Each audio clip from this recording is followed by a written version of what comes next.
Everything needs to come away, yeah. So that's his folder, yeah? Yeah, that's fine.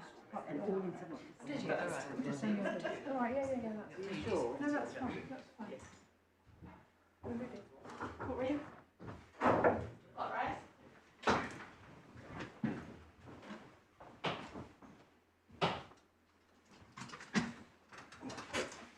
Hello. Thank you.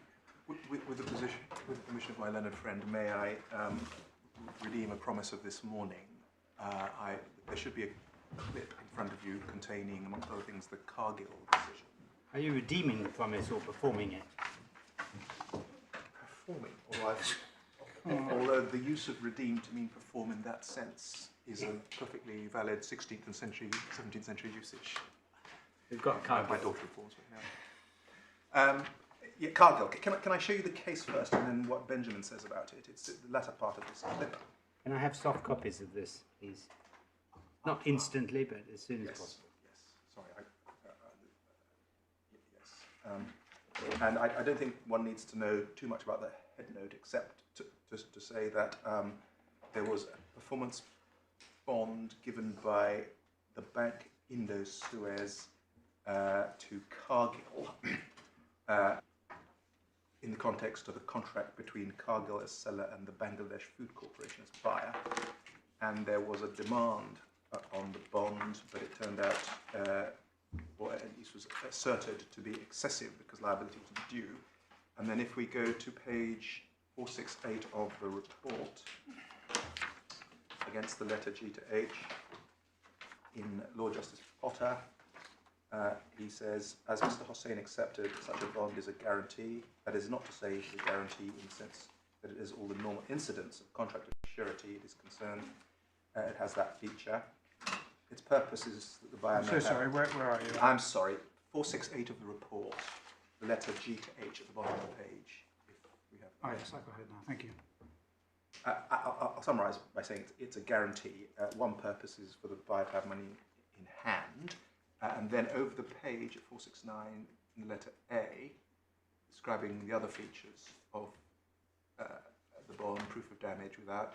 And in these circumstances, and this is the part of the ratio, in these circumstances, the obligation to account later to the seller, that is to say Cargill, not Bank Indo-Suez, the bank, in respect of what turns out to be an overpayment, is a necessary corrective if a balance of commercial fairness is to be maintained between the parties. Now,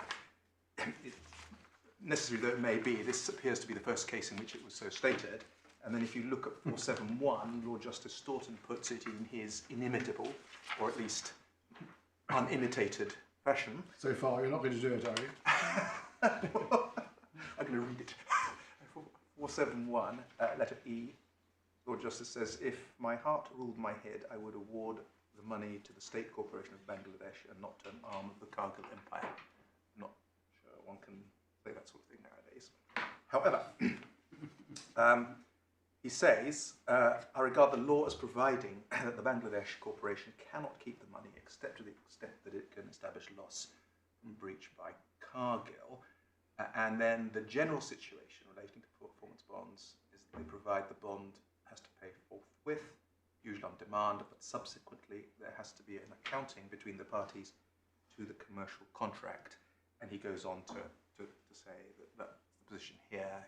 He says that's a general feature, and whilst every instrument is different, you should look at it. And then taking it slightly further than that, if one goes to the clip at the beginning, which is from Benjamin, and then the second page of it, which is 24080, sorry, paragraph 24080, perhaps 6 lines down, they say, in such circumstances, and that's overpayment, in such circumstances, the applicant is entitled to reclaim the excess or proceeds of the mistaken demand from the beneficiary on the basis of an implied term in the underlying contract between them, implied to avoid the windfall that would otherwise accrue to the beneficiary.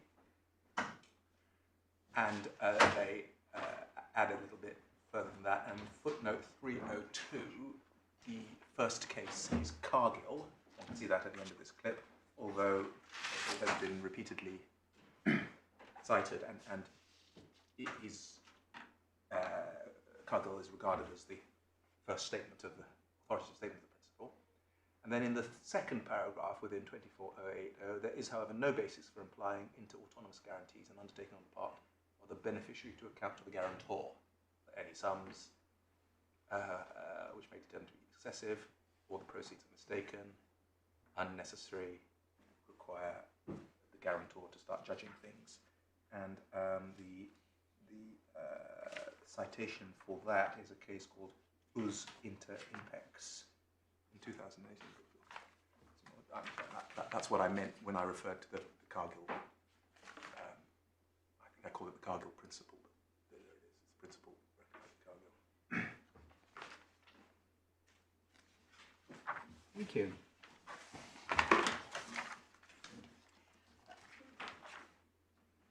My lords, before the short adjournment, I was considering the principles underlying the Paget presumption.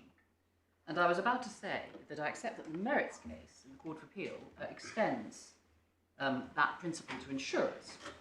And we'll see the Panama Canal case says other financial institutions. But I want to draw to your attention, if we can go to page 78 of the bundle, tab 5. So which bundle? Of the authorities bundle. Mm-hmm.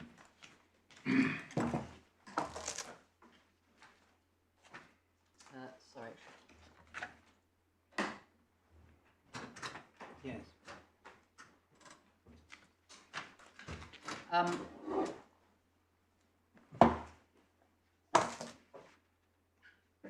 One says, one can see that it's described as a commercial transaction for a fee. Trying to find the reference to that. Yes, it's right at the very bottom in paragraph 5.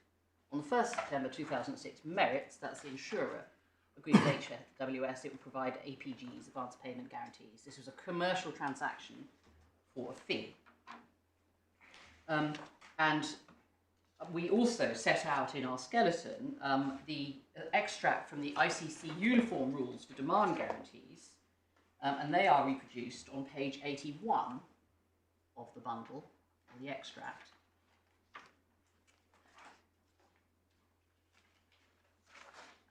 At paragraph 15, beginning, these uniform rules are of some importance. And I perhaps ask you just to read that paragraph yourselves.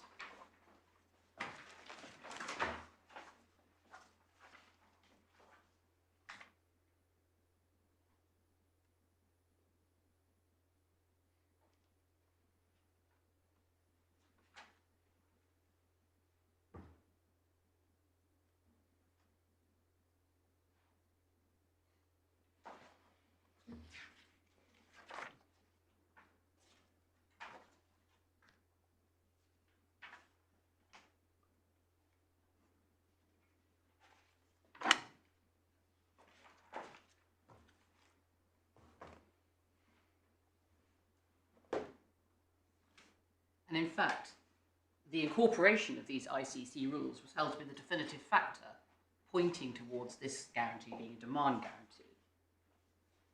I mean, the point being made here is that they are the two different types of instruments are of a different character, and obviously that begs the question which this one is, which is what you've got to decide, but they are very different.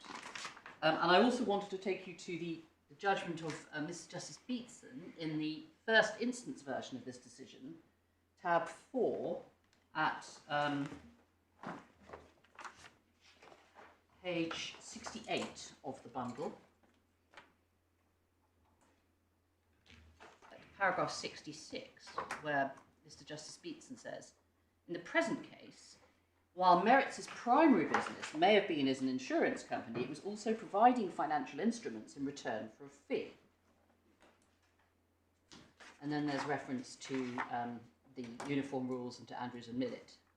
So in other words, an insurer or a professional bond issuer as being equated to a bank because they provide financial instruments in return for a fee. Now, in the present case, Reignwood was not engaging in a commercial transaction for a fee in the same way as a bank. It was guaranteeing the liability of its indirect subsidiary, a special purpose vehicle. Now, I must correct what I said earlier. I got my dates wrong. The novation of the shipbuilding contract, in fact, did take place a year after the guarantee was entered into. But nonetheless, as my Lord Justice Popplewell has pointed out, it's clear that the parties contemplated that there would be a novation. And in fact, there's no point in having a guarantee unless it's intended to be a novation. There's no value to having a guarantee issued by the principal debtor itself. It must have been issued in contemplation that, as always envisaged, the liabilities and obligations will be transferred to a subsidiary in due course, which is what happened, albeit a year later. And Reignwood should not be treated as somehow being the position of a bank or an insurer or another type of institution which issues performance bonds as part of its business, simply because it has the word investment in its name. Obviously, any parent could be said to finance or invest in its subsidiary. That doesn't mean it's a bank. And one point I will return to is that the guarantee, as we will see, does not give Reignwood any express right of indemnity against OT1, the buyer. I mean, we say it would have an implied right, the cases show that, but it's the sort of express term one would expect to see in a performance bond issued by a bank. And the reason that the difference between banking instruments and other types of guarantee explain why this is one of the key parts of the Paget presumption. And if we could look at the Wuhan case, if we can go to page 149 of the authorities bundle, where that is conveniently set out. I mean, since we're on page 149, I would observe that Lord Justice Longmore said at paragraph 23, the judge did not find this case particularly easy, nor do I. And the difficulty is so often in these cases that there are pointers in different directions. And he went on to list a number of factors. I mean, my learned friend took you to paragraph 24, but I want to point out paragraph 23 considered various points which are said to favour secondary liability. But he then sets out over the page at 150, that is the extract from Paget, and the four elements of the presumption, the second of which is issued by a bank. And when they go on at paragraph 27, when Lord Justice Longmore goes on to say that the presumption is justified by the authorities, you'll see he's referring there to the very familiar cases we've seen already cited, including Edward Owen Engineering, ESAL, Commodities and Oriental Credit, and Sipirex at the bottom of the page. So these are precisely the cases which Lord Justice Colmworth said didn't provide any assistance outside the banking context. So I want to place particular reliance on the approach taken by Sir William Blackburn in Voslo and Adriel Trains. But before I turn to that, I just want to say a brief word about strict construction, because there was a suggestion, I think, this morning from my learned friend that guarantees are strictly construed.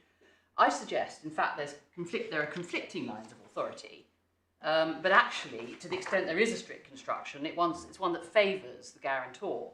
The principle is that the guarantor has, in effect, thought to be undertaking gratuitous liability, and it's unfair to subject them to such liability except strictly in accordance with the words of the instrument. We needn't go there, but this is something, well, because it might be worth looking at briefly. If we look at the first instance decision in the merits case, it's tab 4, and I don't have it's paragraph 55, and in a moment I will tell you the page number.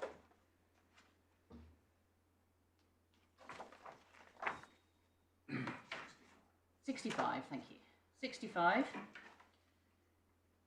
Yeah, paragraph 55, where the judge refers to the two lines of authority identified by Andrews and Millett, the first being that contracts of guarantee should be strictly construed so that no liability is imposed on the surety which is not clearly and distinctly covered by the terms of agreement. That's just, and to be rather old.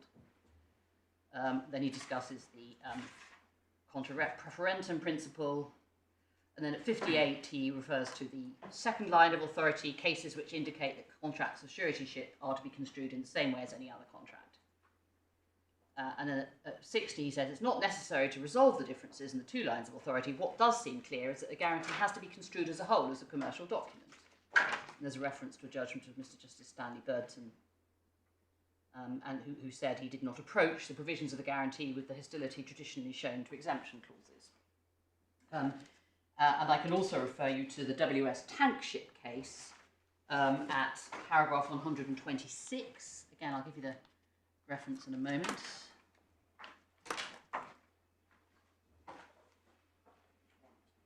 126, thank you.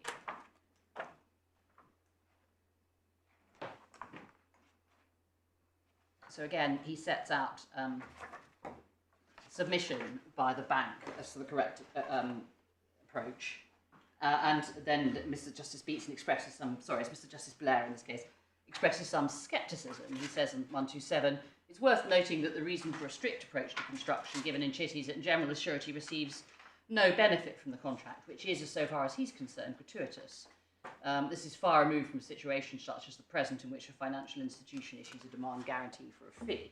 So it may be, so in short, I mean, I say there's no particularly clear line of authority that suggests that there is a strict approach to construction, but to the extent there is, it favours the guarantor and not the beneficiary. So I wanted to go to Vossloh, because it does illustrate the very different approach that the court's taken in the parent company guarantee case. It predates Wuhan, but was not cited in it. If we could go then to tab, well, first of all to page 33. I'm going to look at this in some, I think that means 32, that should be, yeah, the law. So paragraph 19. I mean, I would commend this. There's a long section of this judgment. It's extremely clear and authoritative and is been referred to in a number of subsequent cases, including, as we've seen, the multiplex case. And so he sets out what you might call a masterly summary of the different types of liability, beginning with paragraph 19. And I would urge you to read the whole paragraph, the whole section, but particularly, I would ask you to look now at paragraph 23, beginning, a contract of guarantee in the true sense is a contract whereby the surety, the guarantor, promises the creditor to be responsible for the due performance by the principal of his existing and future obligations to the creditor if the principal fails to perform them, or any of them. And he says, depending on its true construction, the obligation undertaken by the surety may be no more than to discharge a liability, for example, a particular debt, if the principal does not discharge it, so that if for any reason the principal ceases to be liable to pay the debt, the surety will not come under any liability to the creditor. The surety's liability in such a case is conditional upon the principal's failure to pay the particular debt, so that if the condition is fulfilled, the surety's liability will sound in debt. That is what we call the conditional payment obligation. He goes on, in contrast to that is the more usual case, sometimes referred to it as a see-to-it guarantee, where on the true construction of the contract, the surety undertakes the principal will carry out his contract and will answer for his default. In such a case, if for any reason the principal fails to act as required by his contract, he not only breaks his own contract, but he also puts the surety in breach of his contract with the creditor, thereby entitling the creditor to sue the surety, not for the unpaid debt, but for damages. And then I would like, again, to scroll down for the moment to paragraph 28.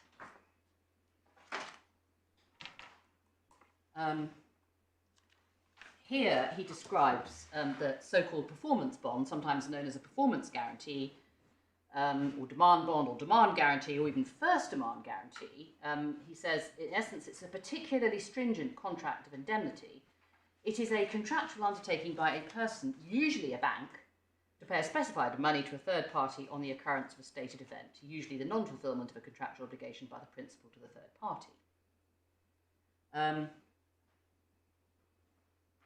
And he says, it's often a difficult question to determine whether on its true construction a particular contract which provides for payment on demand is a performance or demand bond, where the obligation to pay is triggered by demand alone, or by demand accompanied by the provision of specified documents, or whether it's a guarantee, where the obligation to pay is of the see-to-it kind, conditional upon proof by the creditor of default. And he then goes up to 29 to refer to Marabini. We can scroll through that because we've seen that. And he also refers, paragraph 31, to the IIG Capital and Van der Merwe case, where he says that was an example of a transaction outside the banking context where the presumption against the existence of a demand guarantee was successfully rebutted. It was the only one of which Miss Andrews said that she was aware. I'll come back to that case in a bit more detail shortly. And then, importantly, we rely in our skeleton on paragraph 34 on page 37, where he sums up. He says that the result of the foregoing brief survey is with the parties free to agree whatever terms they choose, there is in this field of law a spectrum of contractual possibilities, ranging from the classic contract of guarantee properly so called at the one end, where the liability of the guarantor is exclusively secondary, ... to the performance or demand bond or demand guarantee at the other end, where liability in the giver of the bond may be triggered by mere demand and without proof of default by the principal, and indeed where it may be apparent that the principal is not in default.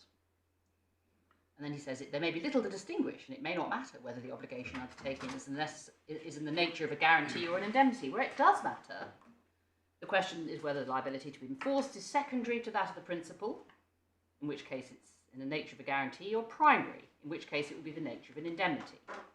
And if the latter may be enforceable merely on demand, as with a performance or demand bond, or conditional upon proof of default by the principal, or on satisfaction of some other event or requirement. Where on the spectrum a particular case falls may call for a nice judgment on the part of the court faced with the task of construing the instrument in question. The instant case calls for just such a judgment. So I'd like to see how he construed the guarantee in this case. Before I look at the terms, could I invite you to go to paragraph 36 at page 41, scrolling down to the bottom, because his starting point is, as VAG, that's the guarantor, is not a bank, or in any way equivalent to a bank, and the 2009 guarantee was not given in a banking or like context, the jurisprudence discussed above raises a strong presumption that the payment obligations undertaken by VAG do not constitute a demand bond. What grounds are there then in the context and wording of the document for rebutting that presumption? So he says, it's not a bank, presumption arises, is it rebutted by the wording? Now if I could invite you to go back to the actual terms of the guarantee, if you go back to page 38,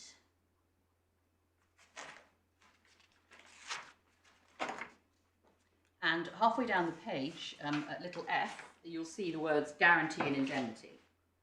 Now, I'd like you to take particular note of the words at the opening words of clause 2.1. In consideration of the Angel Trains Group placing orders under any call-off notice, the guarantor hereby unconditionally and irrevocably, as a continuing obligation, as principal debtor, and not merely a surety, as a separate continuing and primary obligation.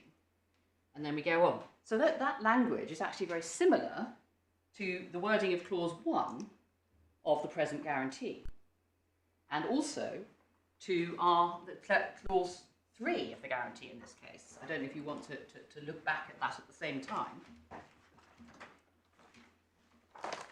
It's in the supplementary bundle at tab 3, page 83.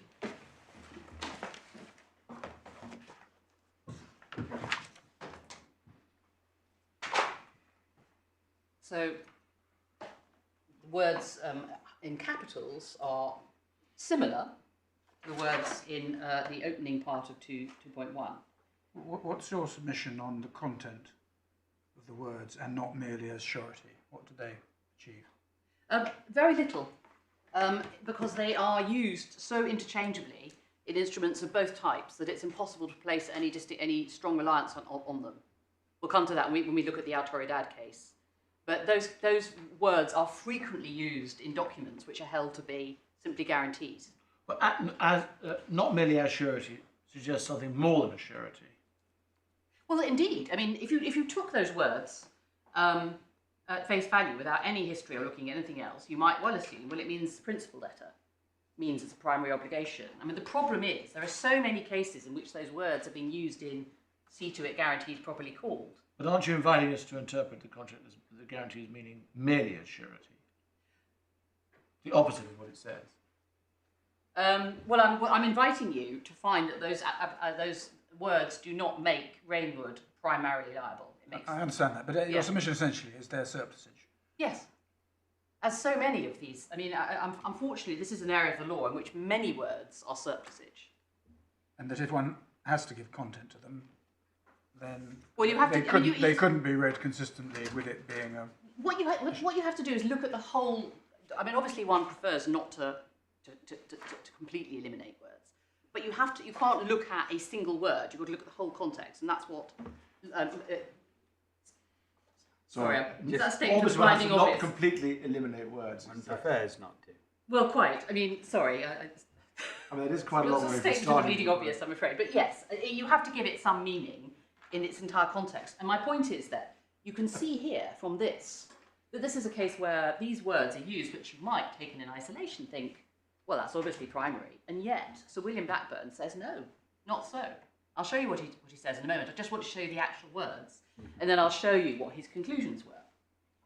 So, Sorry, I interrupted you. sorry, not at all. So, in my submission, the subparagraphs A and B here are classic secondary language, secondary liability language, and as we will see shortly, that's what the judge thought too. It guarantees the due and punctual observance and performance of each obligation, and B, guarantees to each beneficiary the due and punctual payment by each guaranteed party for all its secured obligations. So that looks like the sort of traditional see to it language. And we find that in clause 1 of our guarantee, because what's guaranteed is the due and punctual payment by the owner of the final instalment. In other words, it's I undertake to see to it that the owner pays the final instalment. If we look at clause C, again, that is language which, as we shall see, the judge said was in effect conditional upon the failure to pay by a guaranteed party. And then if we go on to little d, that does look like an intention to impose primary liability because it talks about a separate and independent stipulation. And similarly, you might say that of clause E, as principal obligor and as a separate and independent obligation and liability indemnifies each beneficiary. I mean, I appreciate I'm asking you to look at this at great speed. Going on to page 42, we'll see what Miss Andrews, as she then was, appearing for the guarantor, said about these clauses. Miss Andrews submitted that the key clause defining the AJ's obligations is clause 2.1. Subclauses A and B of that clause are secondary obligations, are expressed in the classic language of a guarantee. Paragraph C is probably also secondary in nature. Paragraphs D, almost certainly, and E, certainly of primary obligations. But whether or not the obligations are primary or secondary in nature, the clause assumes that there's been default by the principal in performing the underlying contract or in making a payment that is contractually due under it. Clause 2 cannot therefore be construed as giving rise to any liability to pay against a mere assertion of breach or failure to pay money. Well, those were counsel's submissions, but if we go to paragraph 45, you'll see that the judge accepted them. He says, I do not consider that the opening words of clause 2, and those are the ones that are very similar, the ones we've just been discussing in our guarantee, I do not consider those words are effective to convert into purely primary obligations, obligations which are otherwise secondary in nature. The words used are certainly capable of having that purpose and effect, but if that had been their purpose, it is difficult to see why the clause then goes to the trouble of setting out subclauses which, as worded, have the appearance of secondary obligations. The opening words are more consistent with an intention to set out in what follows a mixture of primary and secondary obligations. This is achieved, and he goes about adding a comma, it's probably specific to that case. But then he goes on to say, and he says, as Miss Andrews observed, this is 46, the critical question is whether, even if all that follows is by way of primary obligation, the liability thereby assumed by the AG is triggered merely by demand, or as she put it, by assertion, on the part of someone who qualifies as a beneficiary, or whether in addition it is necessary to demonstrate the existence of a breach or failure of obligation under or in respect of a relevant document. The wording of subclauses A and B are difficult to read except as obligations premised upon a failure of observance or performance of an underlying obligation. or punctual payment under an underlying obligation in the case of B by a guaranteed party. It's not realistically possible, in my view, to read subclause C except as conditional upon a failure of payment of an underlying debt by a guaranteed party, and intended therefore to subject VAD to an obligation in debt to make good that failure. Likewise, subclause E. And he goes on at the end of the sentence, he says, VAG's liability is premised upon a failure of performance of some underlying obligation.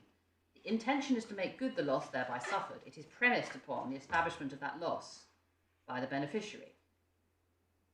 And he then goes on at paragraph 48 to talk about the presence of waiver of defence clauses, which he says he wouldn't find if it was primary liability because he wouldn't be unnecessary.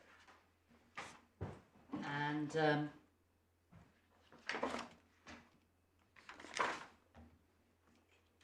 his overall conclusion, which is at paragraph 53 on page 45,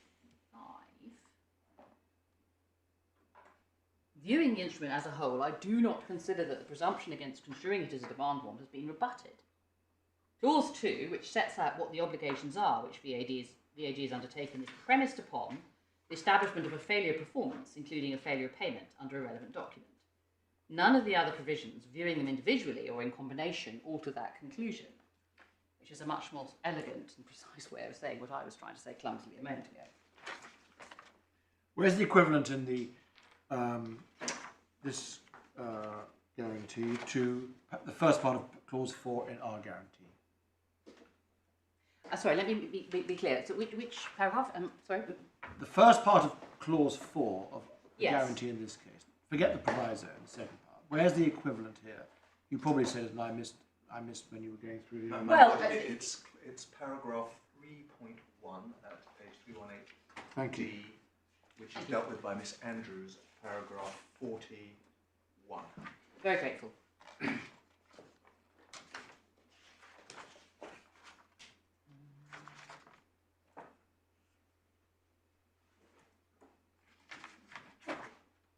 Yes. Well, that's a yes. It's a standard form. What she said is it's a standard form demand clause.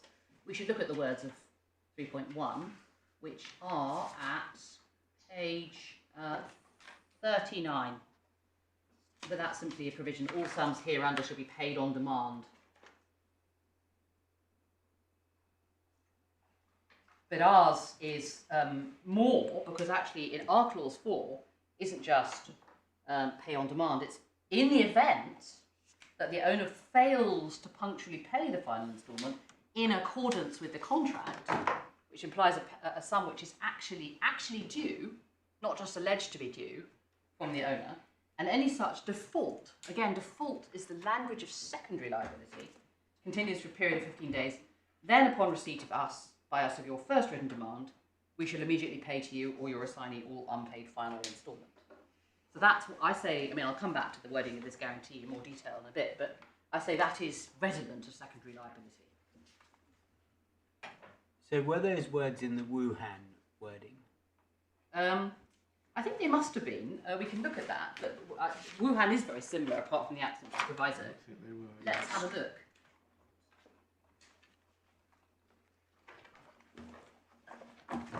Page 147 bundle. Yes, thank you.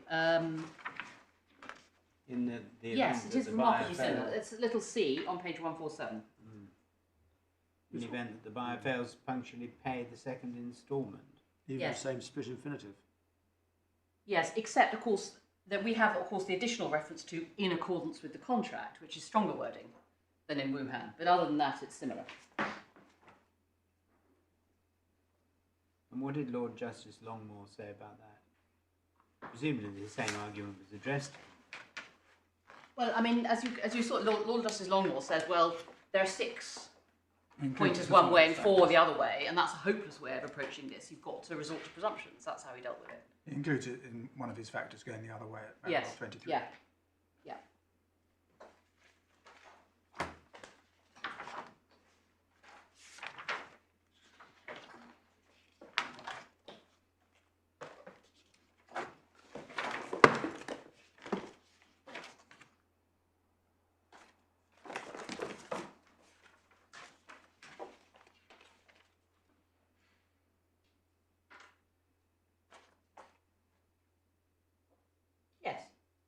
He does. This is one of the points he identifies as going the other way. Sub 5. Yes, correct. I couldn't help but overhear Mr. Berry observe that Miss Andrews dealt with the clause 3.1. The paragraph 41.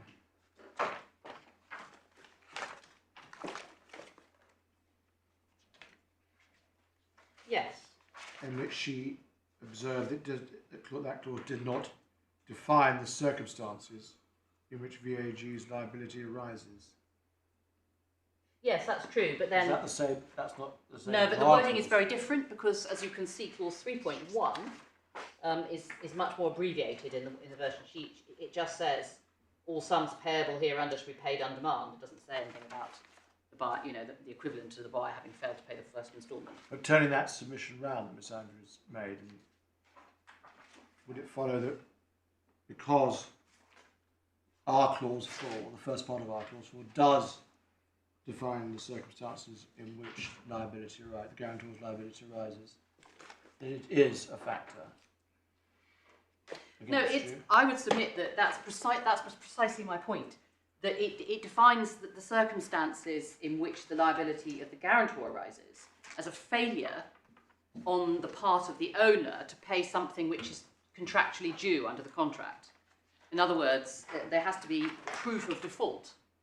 The buyer has to be actually in default to trigger liability, rather than just certified or asserted to be in default.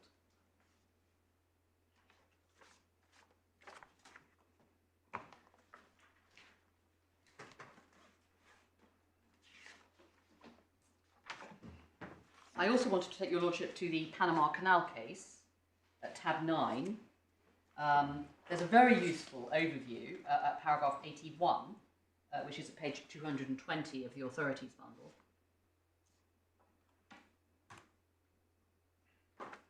Again, I commend this to you without obviously reading it all out because it's several paragraphs long. I would refer you particularly to subparagraph 4 at the very bottom of page 220. I'm sorry, forgive me. Could we just go back again to Of course. paragraph 31 of 41 of Oslo. Yes, of course. Of course. Miss, after the passage I just read out to you, it says, in a performance or demand bond, by contrast, the demand is critical because it's that which triggers liability. Yes. Isn't that the case here? No. Well, what it says, upon receipt by us of your first written demand, we shall immediately pay to you, etc. Well, yes, but it's not simply a demand. It's a demand coupled with a necessity for there to be an underlying liability. If it were a performance bond, it wouldn't matter a fig whether or not there was a dispute or whether there was an underlying liability. This is why Miss Andrews was saying in her submission, you can't just act on mere assertion that the liability is conditioned upon some failure under the underlying contract. Sorry, you were taking us to the Panama case. Yes, thank you. I was looking at page 220. At the very bottom, subparagraph 81.4, I just note in passing, when it comes to construing the instrument, the nature of the party giving the guarantee is relevant. It has been held that there's a presumption against construing an instrument as a demand bond, which is not given by a bank or other financial institution. That's Marabini. And then he refers to Paget, which is the other way. Now, could I invite you to look at page 222 and paragraph 89. I mean, what he's construing here is some English language advance payment guarantees, where he says each of the guarantors contracts jointly and severally as primary obligor, not a surety. Clause 3.3 is to similar effect. As ACP, that's the beneficiary says, this is a strong indication that the guarantor's liability is not secondary in the sense of a see-to-it guarantee. The court accepts this. These provisions make clear that liability under the APGs is primary, not secondary. However, as all parties also recognise, to say someone is primarily liable begs the question of the content of that primary liability. To make good its case, it is not sufficient for ACP to show that the defendant's liability is as primary obligor as not a surety. It has to show that the defendant's liability is triggered by demand, together with the necessary calculations under the conclusive evidence clause, which is an integral part of ACP's case on this point. This is what the court has to decide. And then this is a parent company guarantee case, and he concludes ultimately at paragraph 103 that these guarantees that they are not performance bonds. So that's at page 226. No, 227, I beg your pardon. He sets out, I mean, he's set out a detailed consideration of all the points, but he concludes at 103, court does not accept ACP's case that under the APGs, the defendants are liable to make repayment of the advance payments upon demand, and that APC itself is entitled to conclusively determine what amounts of principal interest are due. Since the defendants are not financial institutions, this conclusion also accords with the Maribeni presumption mentioned above. So these are cases in which they're parent company guarantees, and in which, despite the use of language which might in isolation suggest the language of primary liability, or at least or liability on demand without proof of any underlying ability under the underlying contract, looked at a whole, construed in their context, and as a whole, they did not impose liability on demand. I mean, it's interesting that there's a requirement to pay immediately in our guarantee document. Yes. And it's hard to see how you can check that the underlying breach has occurred in that period.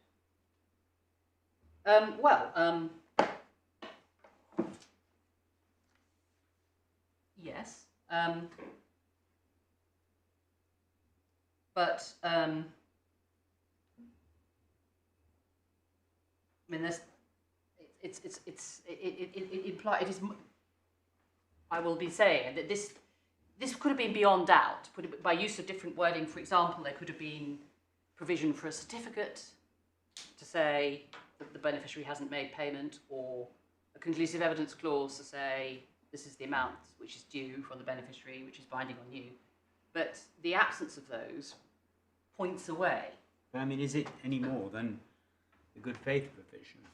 I mean, obviously you can't make the demand unless there's been a default, but I mean, it's a pretty simple default. It's payment of $170 million. It's either been paid or not paid.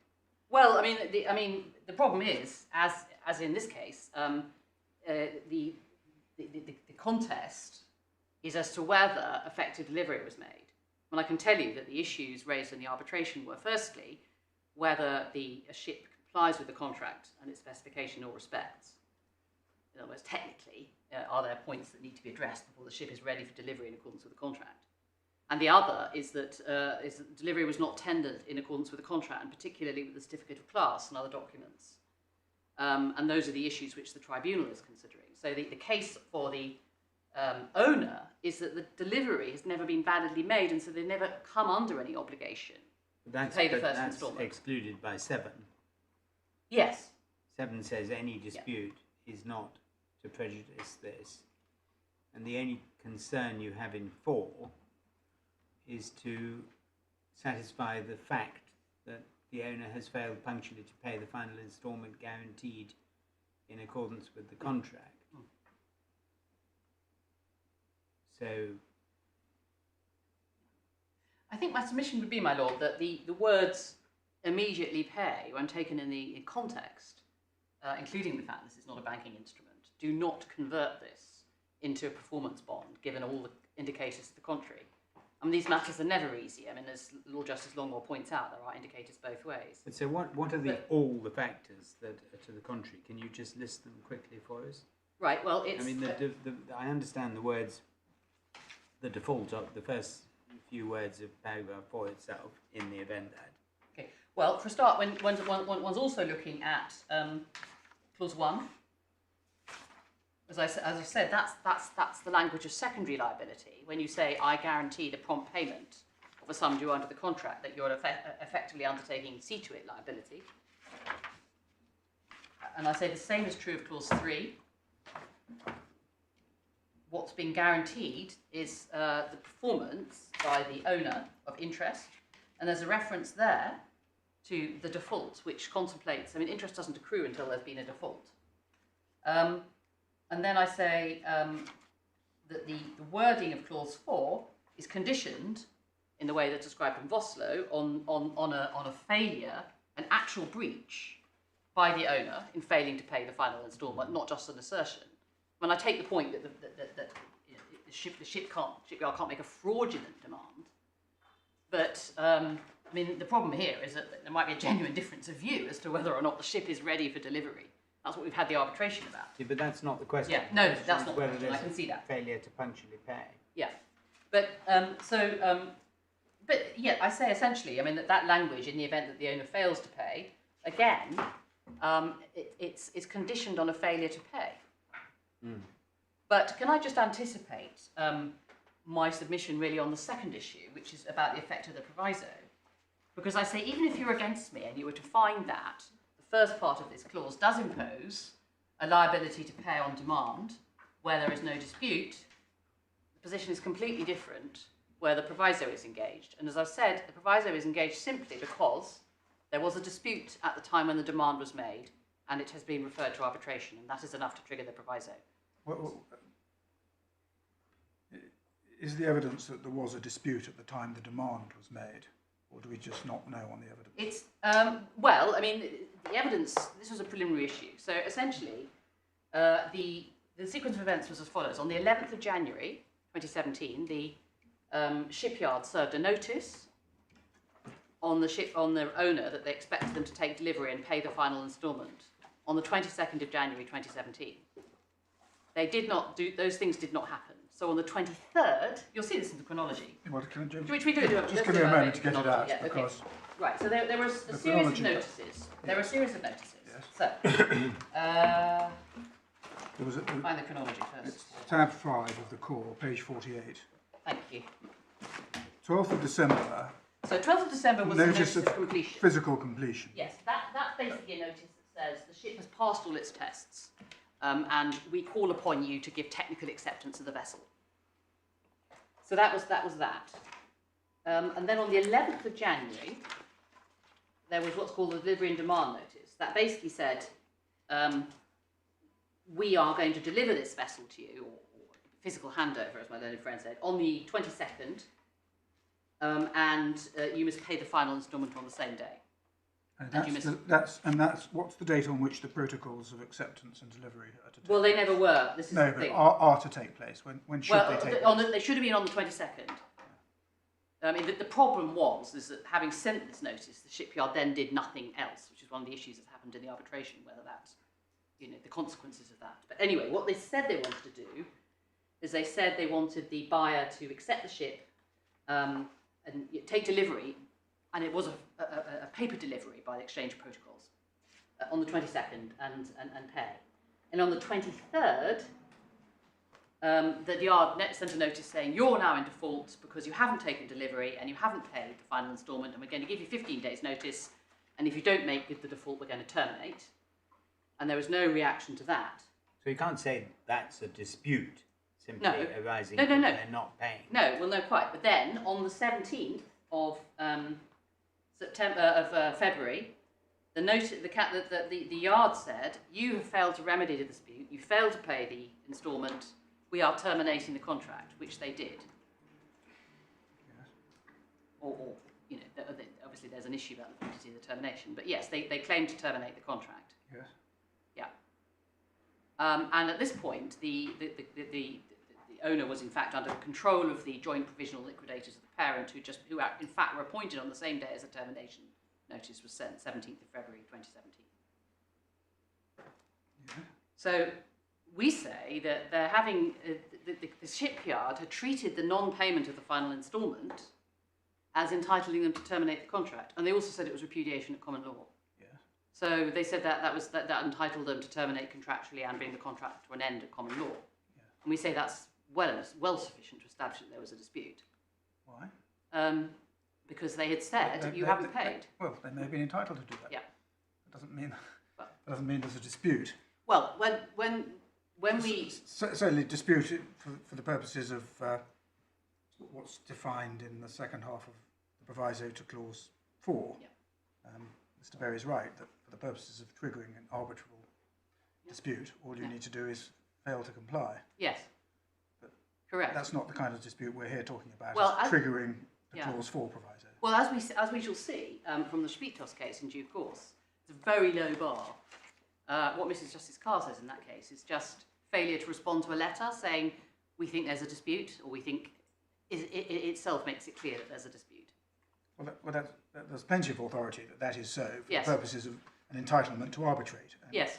But what I'm really asking you about is whether there was a dispute which falls within the scope of the proviso to clause 4 Yes, there was. at the time when the guarantee demand was made. And Yes, what, there was. That's what I was asking you about, whether the evidence shows that.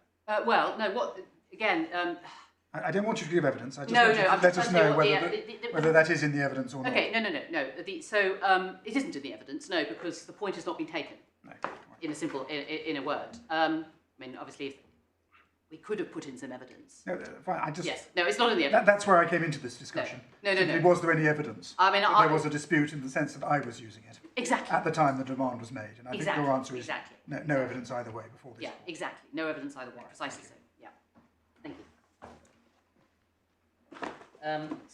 I wanted to look at the cases that relied upon my learned friend, and we've looked at Wuhan, and the critical point of differences there are firstly the existence of the proviso, and secondly the fact that it's issued by a bank. But I do want to look at the Spitov's case, because actually that again is quite similar to the wording of the present guarantee. If we go to page 160, the authorities bundle.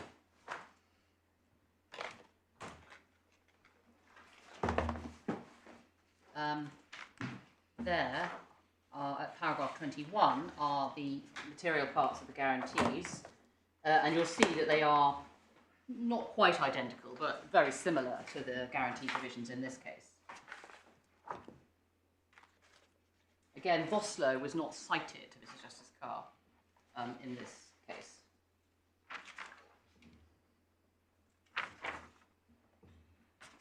And we see, for example, at little e on page 161, the proviso. Obviously, this is a reverse image dispute where they're seeking repayment under advance payment guarantees, but it's quite similar in that there has to be a dispute, and the dispute has to be submitted by either party for arbitration or appeal.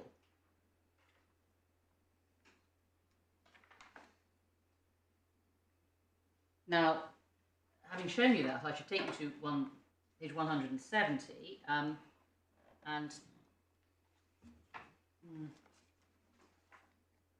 paragraph 75, sorry, that should be, right, yes, here we are, paragraph 75.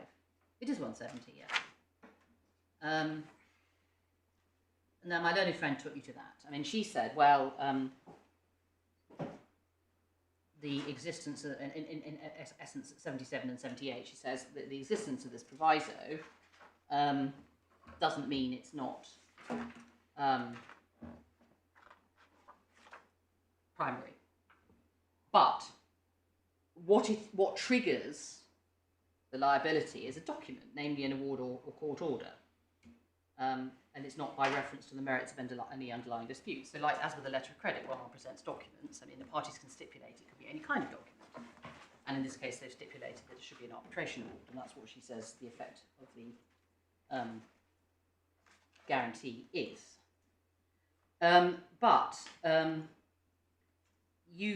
What you will see is that her views are very heavily influenced by the fact that she's applying the Padgett presumption. And one can see that at paragraph 71.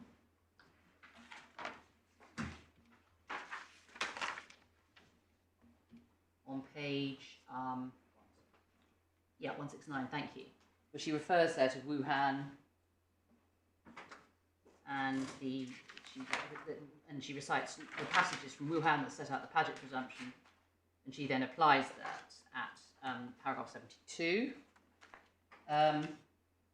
And she notices at paragraph 74 that 3 out of the 4 factors are present, including the fact that the guarantees were issued by a bank. And she says, well, it's a performance bond. And then at paragraph 83, she does refer to Marabini, but very briefly, she just says, the strong presumption referred to by Lord Justice Falmouth was clearly founded on the basis the instrument was not a banking instrument and that the transaction took place outside the banking context. It does not, therefore, apply to the instant facts. And we submit that she would have come to a different conclusion had the guarantees in that case been parent company guarantees, because there would have been the key element of the Paget presumption would have been absent, as it is absent in our case.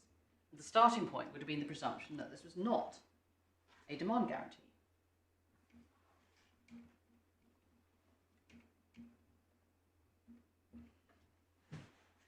There are only a handful of cases not issued where the instrument is not issued in a banking context, but nonetheless the presumption in Marabini is held to be rebutted. We should look at the Van der Merwe case, which is tab 2. Sorry to interrupt you. Yes, of course.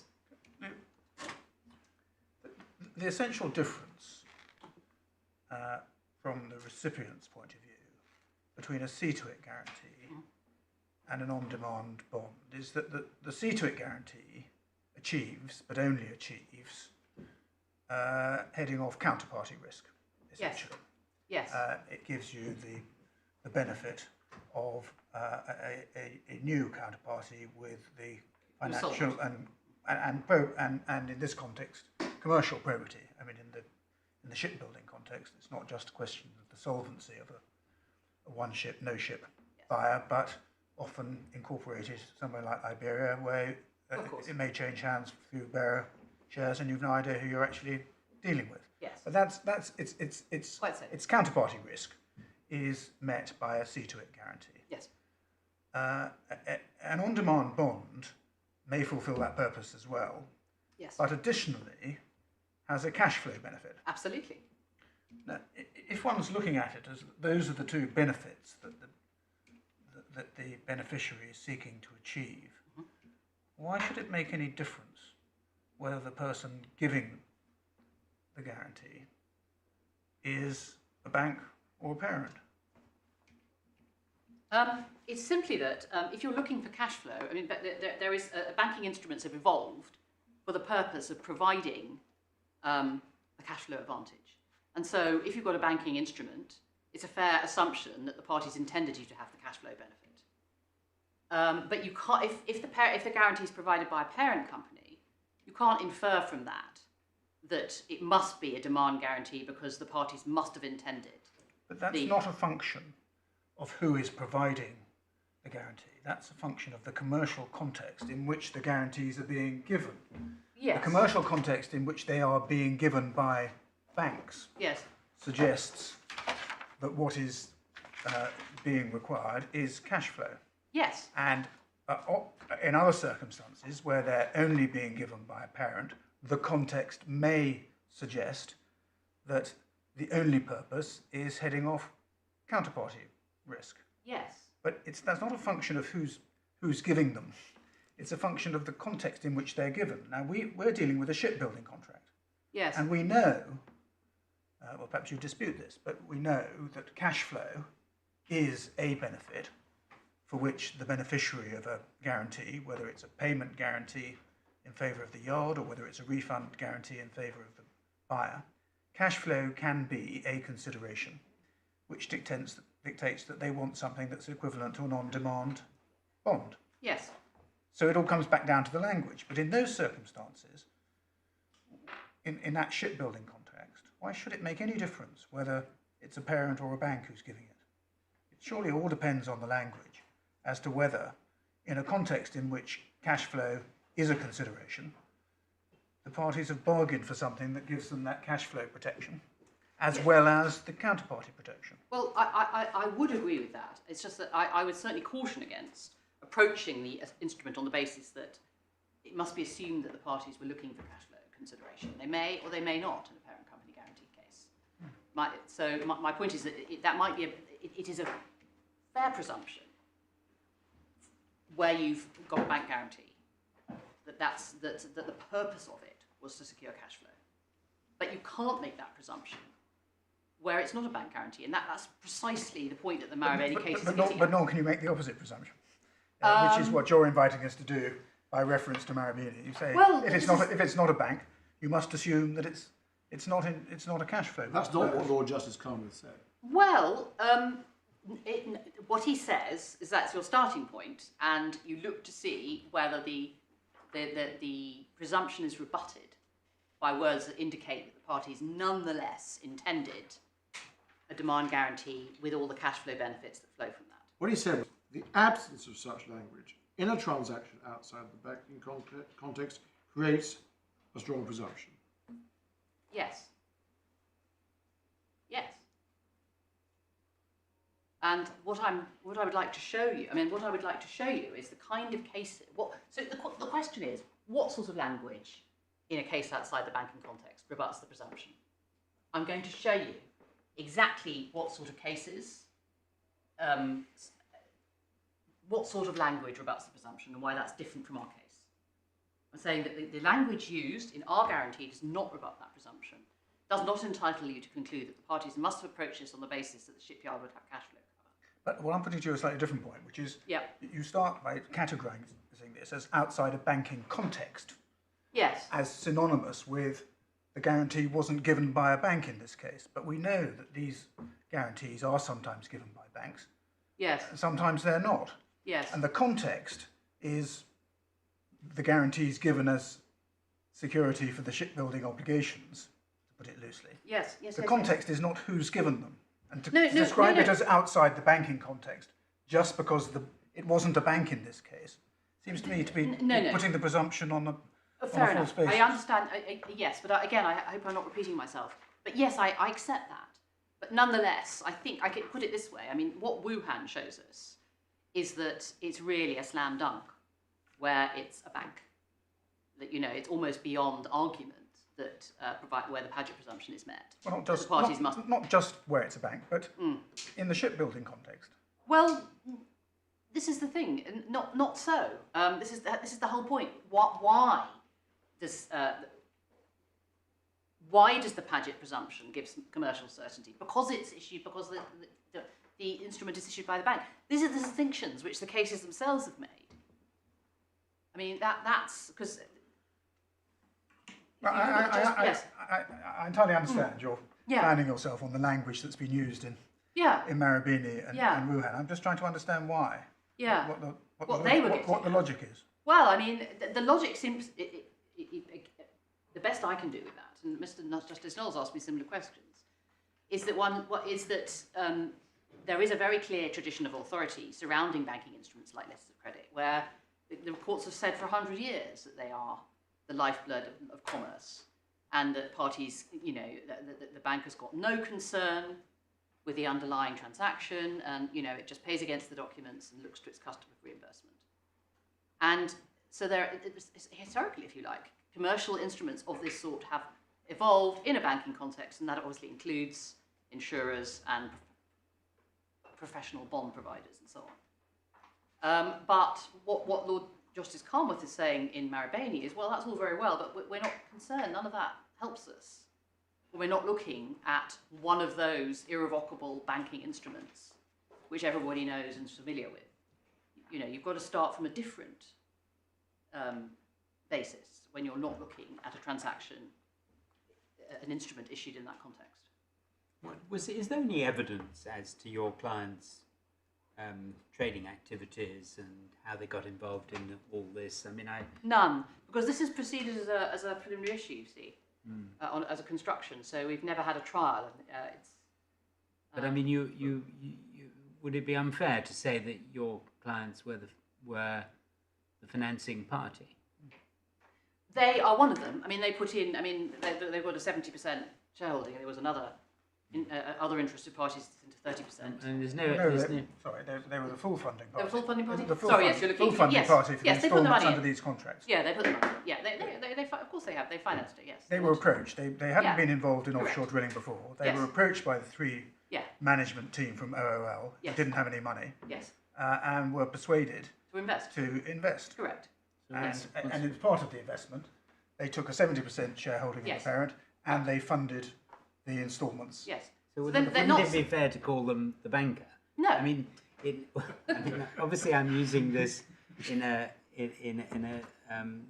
layman's approach, but you see, in life, people are regarded as bankers even if they're not bankers, and I think my Lord's point is that Lord Justice Carnwath was not saying you have to be a bank. He was saying you have to be the banker, and we talk about the banker as being the person who finances it, and that's at least partly what happened here.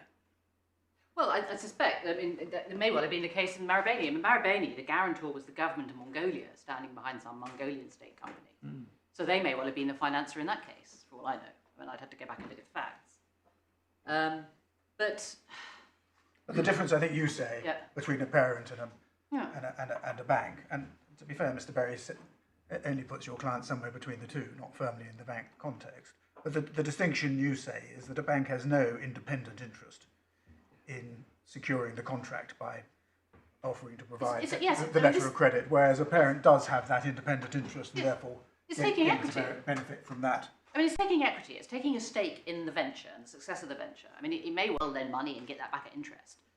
You couldn't, just because, in many cases, a parent will put its subsidiary in funds for the purpose of a transaction. But to say that it's a bank, it just recognises the lack of, that doesn't fully recognise the stake. But it's which hardly a term of art. provides the funds, but that doesn't mean it's a bank. A bank, there are all sorts of banks. Yeah. From retail banks to investment banks to commercial banks, and they all do different things, and it's a spectrum. Yes, of course. And therefore, to make some sort of binary test dependent upon whether it's a bank is ridiculous. Well, no, this is why I focused on the expression a commercial transaction for a fee. Because as you can see, we've seen it's not just banks, it's insurance companies. There are other types of financial institution. But this is my point. If a company whose business is, we issue these bonds, you pay us a fee, and we couldn't give a damn about what your issue with your counterparty is, but we will pay them on demand if you make us whole and pay us a fee. That's one kind of instrument. But this is not that case at all. Reignwood are not issuing this guarantee because they're going to make some money, they're going to get a commission or make a fee for the issue of the guarantee. They're issuing it because they know that the shipyard won't contract with their SPV. Well, that's why the shipbuilding context seems to me to be so important. Again, one looks at the shipbuilding cases and you see that they're not treated in exactly the same way as other cases, because this is a common problem in shipbuilding, where you have the buyer is always a one-ship company from Liberia or wherever. Yes. So you always need a relationship like this. What I'm really exploring is whether there's any meaningful distinction between the financing party and a bank. Obviously, the lack of commercial interest, you say, is critical. The lack of commercial interest in the project. But it seems to me to have become very focused on a very nebulous point. Yeah. Okay. Well, looking at the cases in which guarantees of this sort have been held not to be demand bonds, the ones I rely upon particularly are of Oslo and Angel Trains, which is about a parent company guaranteeing payments for purchases of trains by its various subsidiaries, and the other one is the Panama Canal case, where there's 5 European companies band together, create a special purpose subsidiary for the purpose of developing this third set of locks on the Panama Canal. And then the subsidiary runs into financial difficulties, gets some advance payments under the contract, which the 5 parents guarantee. And then the Panama Canal company comes after the parents, and it's held not demand bonds. But the shipbuilding cases, and it's not a question of tossing them up on one side or the other, but in fact the shipbuilding cases have all been held to be on-demand bonds, and that recognises that although they may not inevitably be so, the cash flow element for yards and for buyers is an important consideration, quite apart from counterparty risk. and that's not a presumption, as it were, that applies across all commerce. Yes, but having said that, I think all the shipbuilding cases are cases where the guarantees have been issued by banks, with one exception. I suppose Chris Energy, that's a charter party case, but which is Hyundai and Arose, which is from 1979. I think that's the only case in which a parent company guarantee. Sorry, which one? It's not in the bundle, but it's Hyundai and Arose. Yeah. That is a case. That's one example of a case where, in a shipbuilding context, a parent company guarantee was held to be in effect a demand guarantee. But that excluded, I think, all the cases: Spliethoffs, WS Tankship, the other cases. They're all yeah, Wuhan. Yes, thank you. They're all banks or merits, as we know, as a financial institution that is treated as being in a similar position. So, I mean, I take your point, but it also supports my point. But presumably all banks were not in the same position. I mean, one of the difficulties, as I say with this, is you need to look at what kind of bank was doing what kind of business. And there's all types of bank. Yeah. I mean, I don't know because I haven't looked closely enough at the cases. But to draw this very general binary proposition seems to me to be making a vast number of assumptions about the nature of a bank. Nonetheless, I mean, I base myself on the way the cases have been decided, which suggests this very binary alternative. Yes, well, I Marabini put versus my foot in Paget. it this morning by saying couldn't possibly be a presumption. Discovered it certainly has been said to be one. I mean, you can get a case which is a hybrid. I mean, we'll come to the Rubicon case in a moment. That's a very interesting case where, for the first 3 million, it's conceded to be a demand guarantee, but otherwise not. I mean, we are running out of time a bit, and you do have the second. Oh, I do. Yes. Let me. You I'm do so have sorry. the Let me. second point to Right. raise. So I was just going to. Let me go very quickly It's not through your the fault. cases. It's not your fault. I've been interrupted. No, not at all. I was just wanted to go to Van der all Merwe to say that if one looks at page 19. Which one? Where are we going? Page 19 of the authorities bundle. So this is a case where two individuals who'd given guarantees of their business were held. It was held to be a demand guarantee, notwithstanding the fact that they're not banks at all. So addressing this situation. So if you look at page 19, paragraph 6, the wording of this guarantee says that they guarantee all monies and liabilities, actual or contingent, which are now or may at any time hereafter be due, owing, payable, or expressed to be due, owing, or payable to the lender. So in other words, it's not just the sums that are due and payable, it's the sums that are expressed to be due and payable. And that is one of the key points in favour of finding that this is a demand guarantee. And the other is a provision, a conclusive evidence clause. 10. Just take you to paragraph, page 27.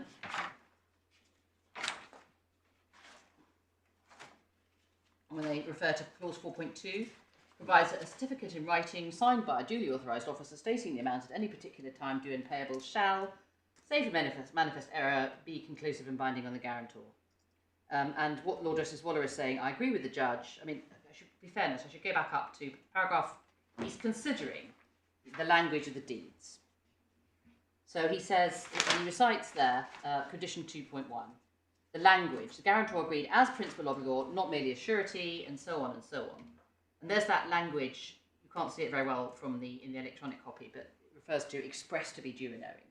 He says the obligation to pay money is expressed to be due upon demand, unconditionally as principal obligor, not merely as surety, would indicate they were undertaking something more than a secondary obligation. And he then says that the certificate in writing puts the matter beyond doubt. Any presumption has by the language used been clearly rebutted. So that's the kind of case you have where the presumption is rebutted, where you've got provision for a certificate which is conclusive and binding. I wanted to look at the Ultra Bank, which is another case that wasn't referred to by my learned friend, but we should look at it briefly because it has been referred to in his skeleton. If I can take you to page 264. It's actually called ultra bulk. Oh gosh, Because using the word bank might give the wrong you impression. know what? It's a Freudian slip. It's ultra bulk. Quite right. Thank you. So the language is at, if you want, it looks at clause 16, paragraph 16 on the second column on page 264.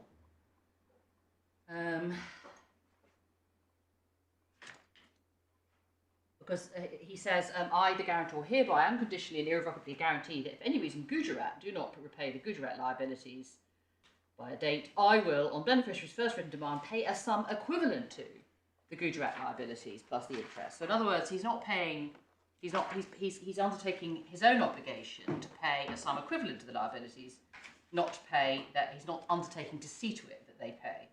So that is the language of secondary liability. And so at the bottom of this, the second column, Mr. Justice Tier refers to the Marabini presumption. He refers to it in the context of Panama. And then he refers to the point on 265 that the words which incline him to think that it's a demand guarantee, and number one is the point I just made. He agreed to pay a sum equivalent, not the actual, not sum to be determined by reference to the actual liability. Then there's the unconditionally and irrevocably wording. And then thirdly, he irrevocably confirms that he will not contest or defend any application or proceedings. Again, such language is consistent with primary liability and consistent with his liability being coextensive with that of Gujarat. And that's very different from our case.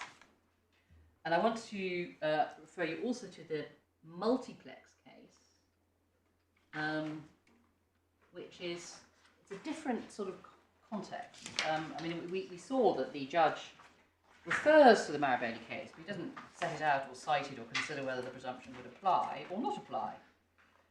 So if one looks at page 258, you see that there were two what you might call triggering events.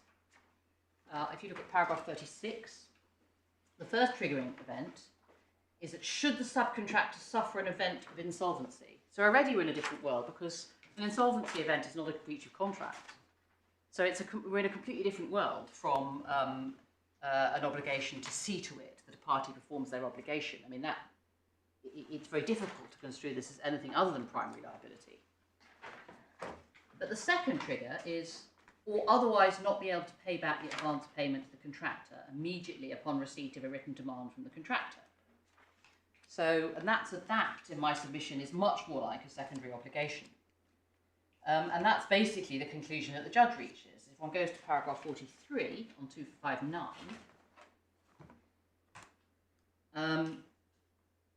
well, first of all, I mean, I'm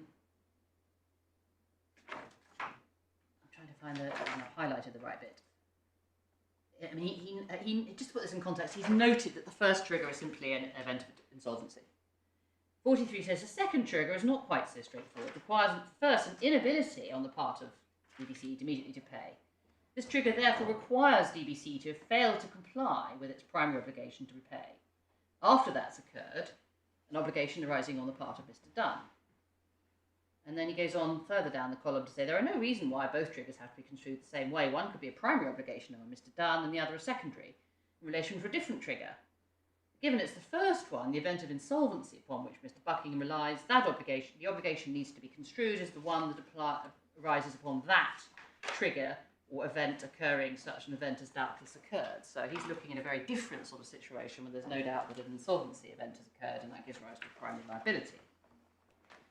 So that's multiplex. Then Rubicon, which I referred to a moment ago, if we look at page 267 of the authorities bundle,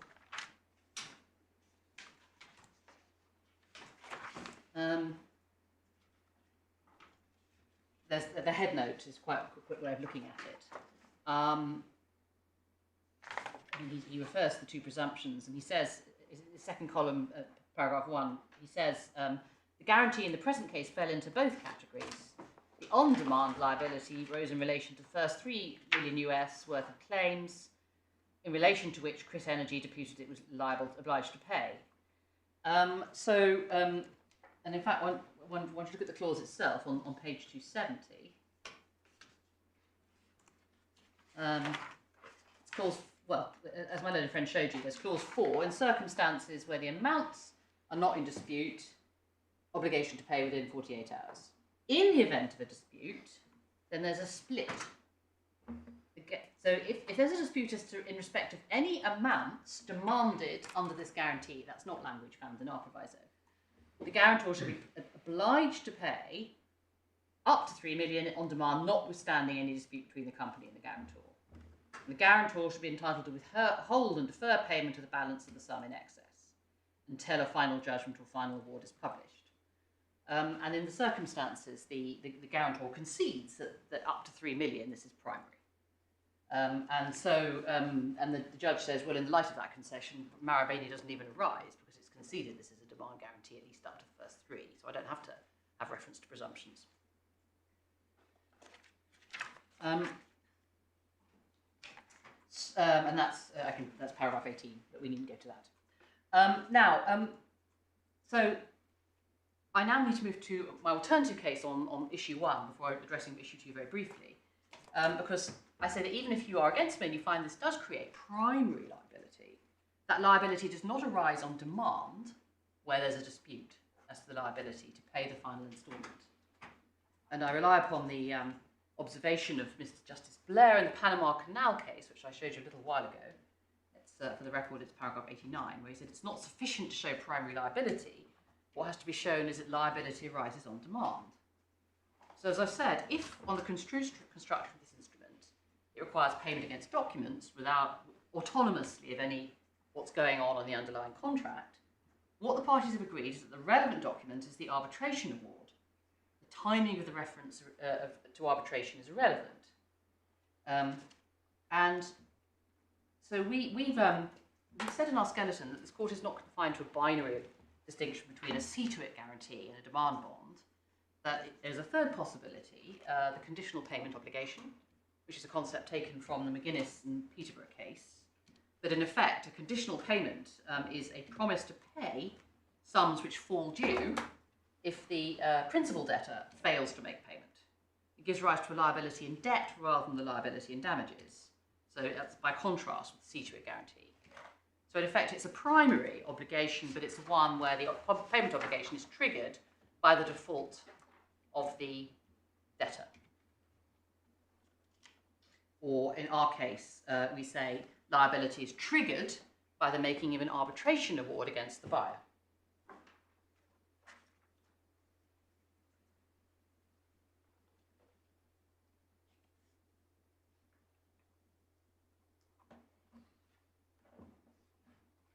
So I was going to go back and spend a little bit more time on the words, but we have looked at that. But what I would just say briefly about clause 4 of the guarantee. Well, what happens if there isn't an arbitration? Oh, well, that's what I think. On this analysis, it's liability on demand. Liability arises on demand under Part 1. Unless the proviso is engaged, then the liability to pay immediately, and it's not because I would say that's not because it's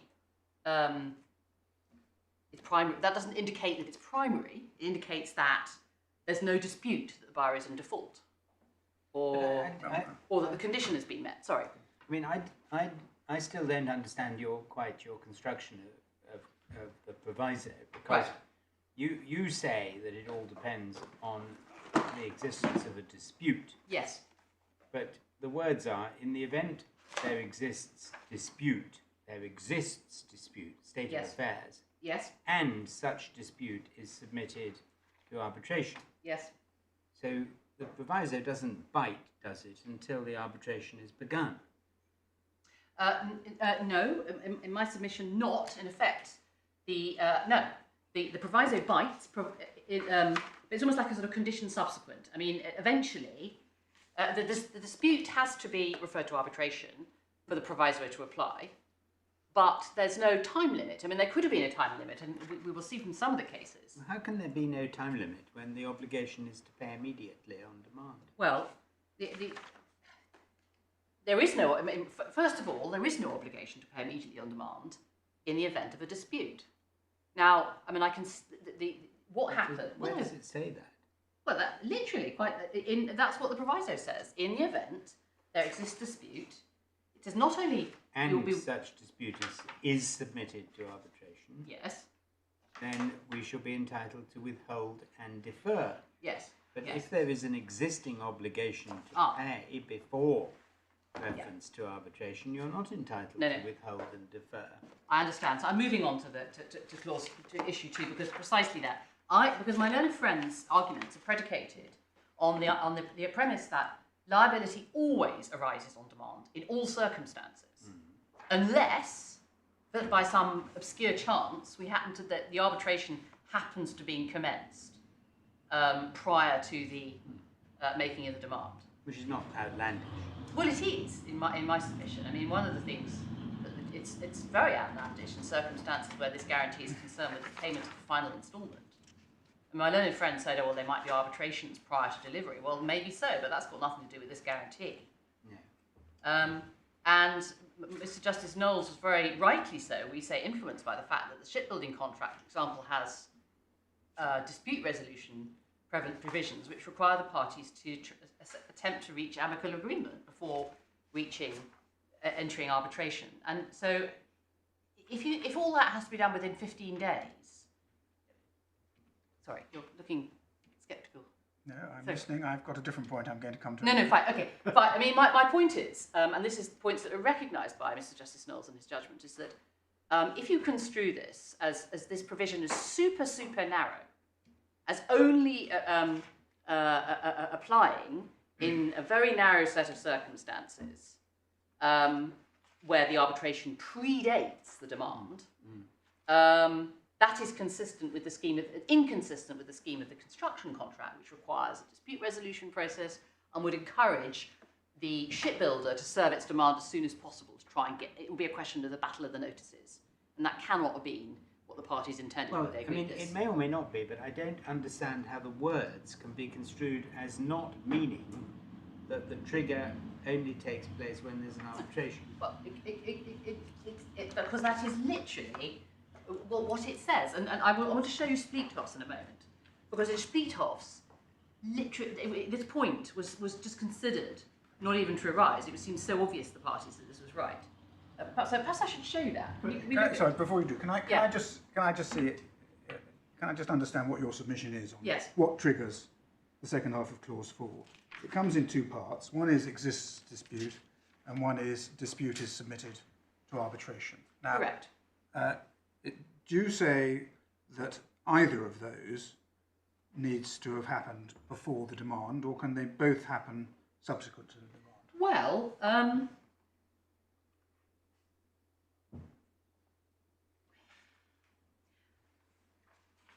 it's actually not clear from the wording that either needs to have arisen at the date of demand. But in practice, if you push me, I will say that the dispute has to have arisen at the date of the demand. Why not the arbitration as well? Well, because of the impracticalities, because it would make no commercial sense to have a proviso depend on such a narrow and uncommercial approach. But I mean, all that. Because the wording doesn't require. Sorry, can I Sorry. So, your construction is, if the demand comes before there's a dispute, then the clause isn't triggered. Yes. Right. And dispute for these purposes means, does it, dispute in the arbitrable Correct. sense? So, in fact, there will always be a dispute. Pretty much. So, well, not pretty much, always, because the payment won't have been made. So, in any circumstances in which one's contemplating the guarantee being called on, there will always be a dispute, even if it is only arises from the fact that the final instalment hasn't been made. Well, almost, except that, for example, in Chris Energy, there was no dispute as to liability. They said, we agree, we're liable. We don't agree with quantum. So, it's possible you might have a dispute. It's yes, we agree, but we don't agree with the amount you put in your demand. Well, But yes. Yes. All right. So, in practice, it's not the existence of the dispute which is going to play any realistic part in the triggering. It's the arbitration. that's a key part. It has to be referred to arbitration, correct? And your submission, if I've understood it, is that although the liability may accrue on the making of a demand before an arbitration has taken place, or an arbitration has been commenced, then nevertheless there's a suspensory or a condition subsequent effect which suspends the obligation and converts it into an obligation to pay on an award. No, I say no liability arises at all. If there's a dispute when the demand is made, that is simply no obligation. So in all cases? In all, yes. But of course, there also has to be a reference to arbitration. And there may not be, as we'll see from the Spritos case. There were, first time round there was, and second time there wasn't. There has to be a reference to arbitration at some point, I accept that. But nothing in the wording of this clause indicates that it has to have been commenced prior to the demand. If the parties had wanted to achieve that effect, they could have said so. So there's no point of time at which you can say, because there'll always be a dispute, there's no point of time at which you can say that the guarantor is entitled to call on the guarantee for so long as there isn't an arbitration until when? Well, not ad infinitum, because the shipyard has the power itself to commence the arbitration if it thinks that a dispute has been raised that has no merit and is just being used to put off payment under the guarantee. It can bring the matter to a head by itself commencing arbitration. Well, this is a completely worthless document for the shipyard on your analysis, because as my lord points out, there's always a dispute, and that has an immediate suspensory effect in every case, because there's always a dispute. So it's a completely nugatory, a waste of time. No, not at all. The only effective part of it is the second part of 4, pay the award. It's not nugatory, because if the builder obtains an award in due course, they will be paid. There'll be a guarantee, but I mean the guarantee doesn't look as if it's a guarantee to pay the award. It looks as if it's a guarantee to pay the final instalment. Yeah. How does clause 7 fit into your analysis? Clause 7, well, most of clause 7 is Clause 7A.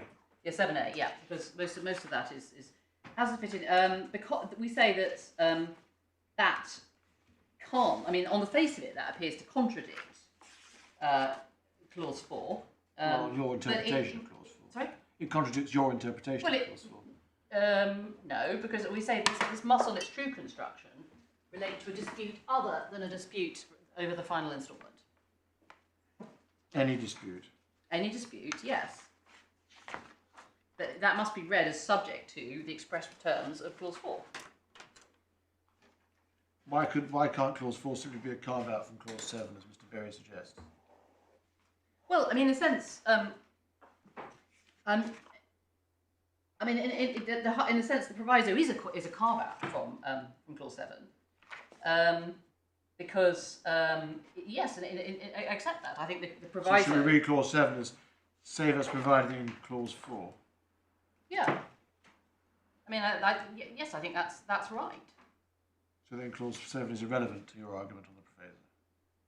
Well, clause 7 is. I mean, I say clause 7A. It doesn't add very much either way. It is irrelevant on my submission. Yes. It's quite clear that there are the proviso must mean something.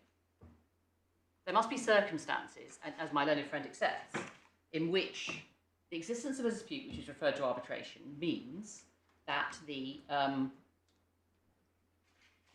owner is under, the guarantor is under no liability until the issue of an award.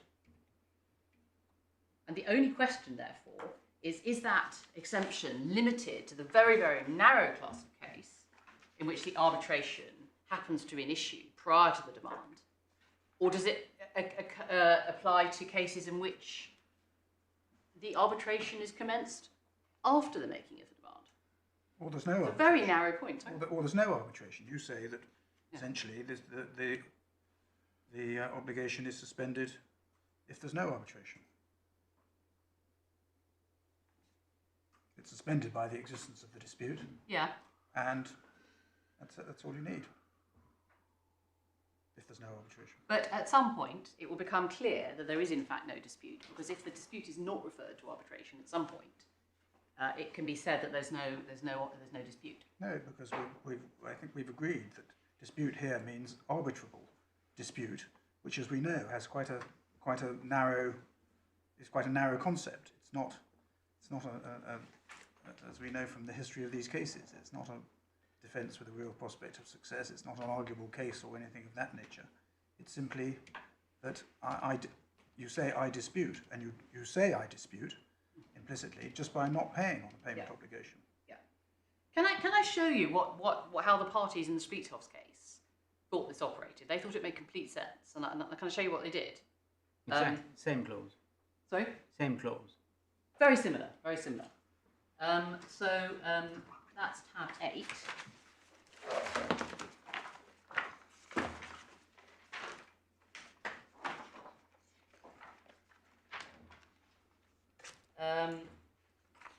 Can you just show us the clause quickly? Yes. Sorry, I'm just looking at my notes. It is, yes, paragraph. If you look at paragraph 26 of the, well, I can show you the clause. Yes. The clause itself is Page 161 of the 161. Thank you. Yeah. So yes. 160, bottom of 160. Yes. So there we go. Yes. In the event of any dispute, and such disputes, it's exactly the same. We shall be entitled to withhold payment. We shall not be obligated to make any payment to you unless the arbitration award or court order orders sellers make repayment. So that's that. And then if you look at 26, because what happened? I mean, this was a contract to build hull 38 and hull 39, and the shipyard didn't deliver, and so the buyer sought payment of recovery of its advance payments under the advance payment guarantees. And you can see that in relation to hull 38, the sellers commenced the arbitration. And sorry, hang on. Other way around. The sellers, that is, they challenged the arbitration, challenging the right to cancel, saying the cancellation was itself repudiatory breach of contract. BOC, that's the bank, was notified of the reference and thereby became entitled to withhold payment under the hull 38 guarantee until the award was published. And what I have to show you is that the demand, 20th of October, 26, if you look up, the sellers failed to refund the instalments that had been paid. On the 20th of October 2009, SPV demanded payment from BOC, that's Bank of China. So that was the 20th of October, and the arbitration was not commenced until the 9th of November. And then the assumption there, well, they were then notified of the reference and thereby became entitled to withhold payment until the award was published. On the 13th of November, BOC notified it would not be paying by reason of the proviso. There was no dispute that BOC was entitled to defer payment at this stage.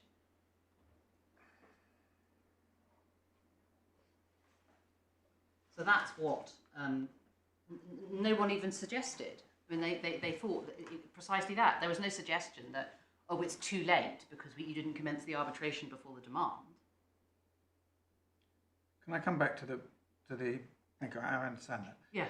Can I come back to the point you were making that it isn't an indefinite suspension just because of the dispute, because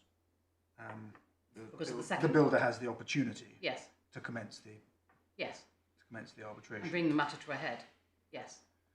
This contract provides, as a number of shipbuilding contracts do, in clause 17, that dispute resolution may not be by arbitration. For technical matters, the parties can choose an expert, and the determination of the expert will be Yes. Final and binding, and that's obviously sensible in a shipbuilding context. Where Yes. if it's simply a technical matter, Yes. they can submit it on that basis. Yes. Is the effect of your submission that opportunity is essentially denied to the parties in these circumstances, if the final instalment depends upon a technical matter?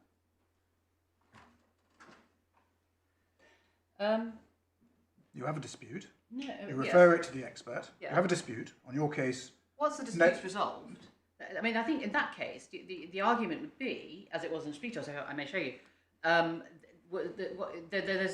no more dispute because there's nothing to refer to arbitration in effect. No, but how does that work on the wording? Well, you say the wording means, one, the moment there's a dispute, there is no entitlement to the money on the guarantee. Yes. There's no accrued claim. Yes. Stage 2, there will be an arbitration. Yes. You say, inevitably. Yes. It's not an indefinite suspension. Yes. But suppose that there isn't an arbitration because the way the parties deal with it is to refer it to an expert. Where does the clause then say, well, that removes the suspension? It doesn't, but as a matter of construction, if I were for the Shipyard in that case, I would say this proviso has ceased to apply because there's no longer any dispute. The dispute has been resolved by a contractual machinery agreed by the parties. And there's nothing, so in other words, the first part of the proviso is not satisfied. So the existence of a dispute is a suspensory. It's what... For so there has to, no, there has to be a dispute. Yes, but it only suspends the obligation. It doesn't. Look, this I'm arguing. This is issue 2. I'm arguing this on the basis you're against me, and this is an instrument that creates primary liability, which is essentially what Mrs. So I'm essentially inviting you to come to the same conclusion as Mrs. Justice Carr, if you find that it's a demand guarantee. Which is that the trigger is the making of the award, and that the notification of a dispute and a reference to arbitration suspends the performance by the bank, so that once the award is rendered, regardless of what it says, the bank has to pay. So it's like the award in effect is simply a document. You have to go and get your award and present it. What if the arbitration doesn't go ahead, I think? What if the arbitration doesn't go ahead? Well, that's an interesting question. It would depend on the circumstances. I mean, in what sense? I mean, go on. The answer is, I mean, if the shipyard came to me and said, "What do we do? This proviso appeared to apply. There was a dispute, and it was referred to arbitration." And for some reason, the arbitration has not gone ahead. I mean, it would depend on the circumstances. But where's the obligation? There would have to be a way around it. Where's the obligation to pay under the guarantee then? Well, the question is, for as long as the proviso is suspensory on this analysis, provided that the conditions are satisfied, and for as long as they're satisfied, the obligation of the guarantor is suspended. The issue of the award triggers the obligation to pay. So, therefore, if one of the conditions ceases to exist, if there ceases to be a dispute, or for some reason the arbitration ceases to be of effect, then the terms on which the proviso applies are no longer operative. Now, that would be subject to whose fault it was that the arbitration had not proceeded. I mean, it would be, for example, what if the shipyard in effect frustrated the arbitration and said, bang, no arbitration, no proviso will be paid? I mean, obviously you couldn't do that because you'd be relying on your own breach. But it's difficult to imagine hypothetical circumstances in which an arbitration not commenced. You've got to read words but if into it had come to an end for some reason, then the proviso would no longer be met. Why do you say relying on a breach? Where's the obligation on the builder to commence an arbitration? No, it's not that. Why can't a builder simply say, I'm not interested in arbitrating. I'm never going to arbitrate. Please pay me now. Okay. Well, the builder can say that. That's fine. Then the owner must do so. But if it doesn't, what are the builder's remedies? Well, the builder can say, the builder's only option may be to arbitrate. Because unless it's going to argue there's no dispute. But if the dispute part is readily satisfied, as I've submitted it has, it may be that that's the builder's only option, that they have to, in those circumstances, themselves commence the arbitration if they want, because that's what they've agreed. They've agreed that there will be payment on delivery of an award. So there has to be an award. So they may find themselves in a situation they don't want to be in and have no alternative. And that's so essentially in all cases, because there'll always be a dispute. Leave aside it being resolved by an expert. I mean, yes, I can see, potentially I can see that, but in practice, as we see, only where there's a genuine dispute. Because I mean, because if let's put it this way. I mean, if the buyer is just looking for an excuse not to pay, so they say, oh, there's a dispute, and we're going to refer it to arbitration, and they don't, then there comes up. Well, the builder has the option of commencing it themselves, or they may even come to a point where they say, well, there's obviously not a dispute. You're just dragging this out in bad faith. But if they take a bad point, then they risk being taken to an arbitration and losing. And if they take a really obviously bad point, then they're at risk of finding themselves on the receiving end of arbitration proceedings and a lot of expense.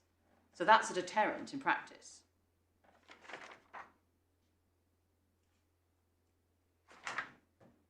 Thank you.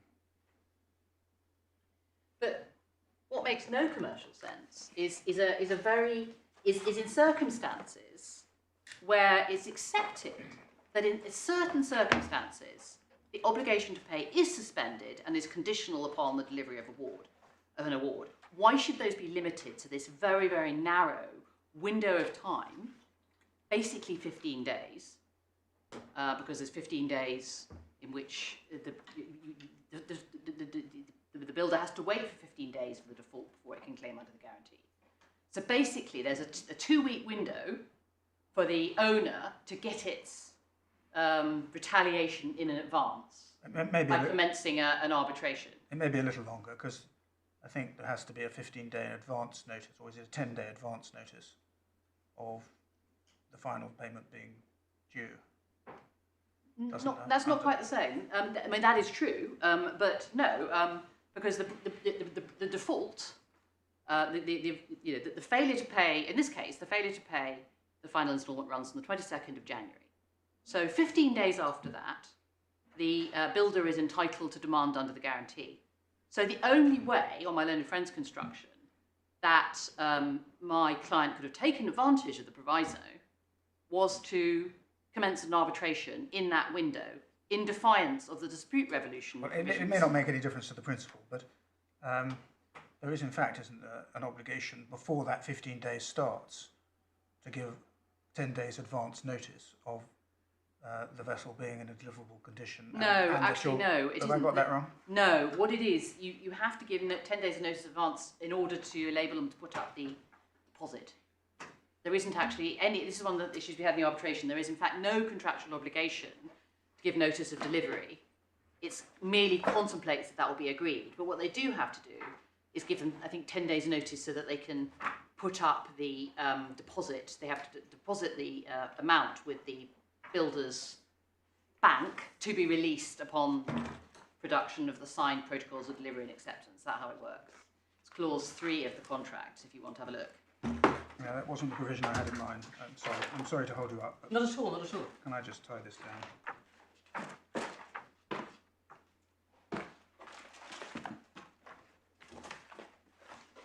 So clause... It's in 8.1c itself. Yes. Builders at the end of it. Builders to send the owner telefax or telex demand for correct. the final instalment. Yeah, exactly. So that's what they have to do. 10 days prior to schedule. Yes, exactly. So in other words, I mean, there's no provision for the scheduling. This is the point. There's nothing that says the parties have to agree a date. It's just assumed. But as you rightly say, they have to give them 10 days advance notice that the payment, the deposit has to be lodged.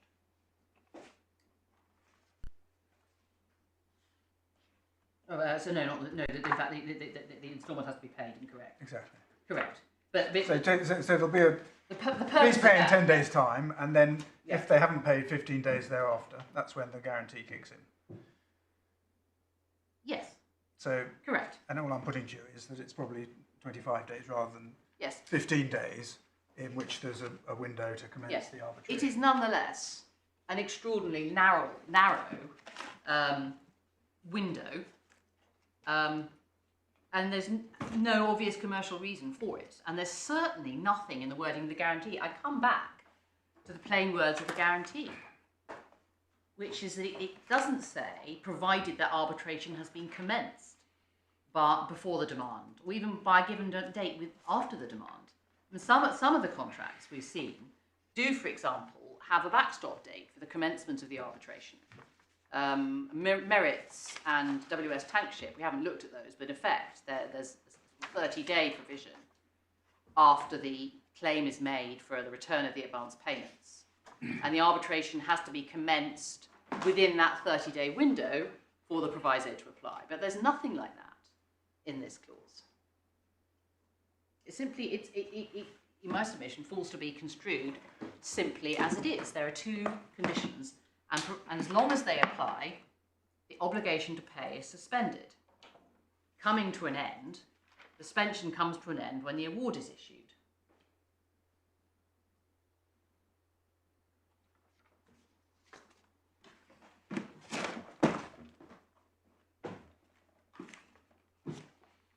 And as I've said, in Splitos, that was not perceived to create any difficulty whatsoever. I mean, the issue was in that case is that the buyers commenced the arbitration, got the award, and then the bank still refused to pay because they were subject to court injunctions in China. It's interesting, there's a no suspension clause in 17.2 of the main contract, which provides that the owner has to pay despite an arbitration, which would seem to satisfy the first condition in clause 4 automatically. 17.2. On page 51. Neither party should be entitled to suspend performance of this contract merely by reference of a dispute to arbitration. Any suspension or termination remains governed. No payment due to the builder from the owner shall be withheld on account of the pending arbitration. Yes. But that's obviously not, I mean, this is between the underlying parties. No, I know, but it affects the obligation in clause 4. I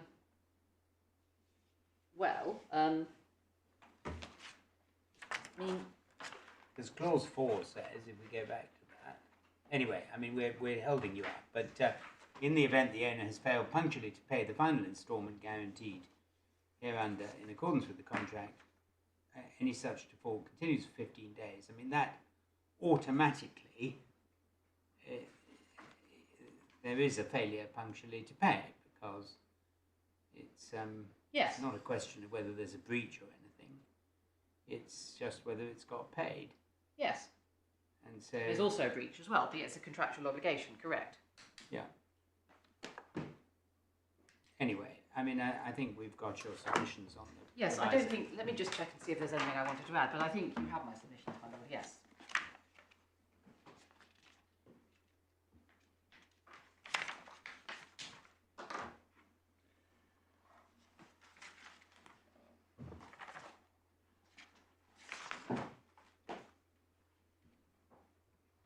Yeah, if I may just refer you briefly to Splitos.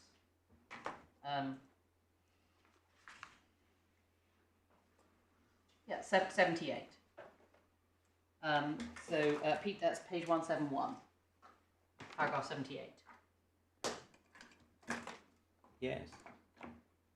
So, and she says, as for the proviso, in the event of a qualifying reference to arbitration, BOC's liability is nevertheless still triggered by a document, namely by an award or court order. So that's precisely it. That's precisely my point, that in the event of a qualifying reference, that no liability arises until the award has been issued. And that's what's happened here. Thank you. Yeah. Thank you. Mr. Berry. Lord,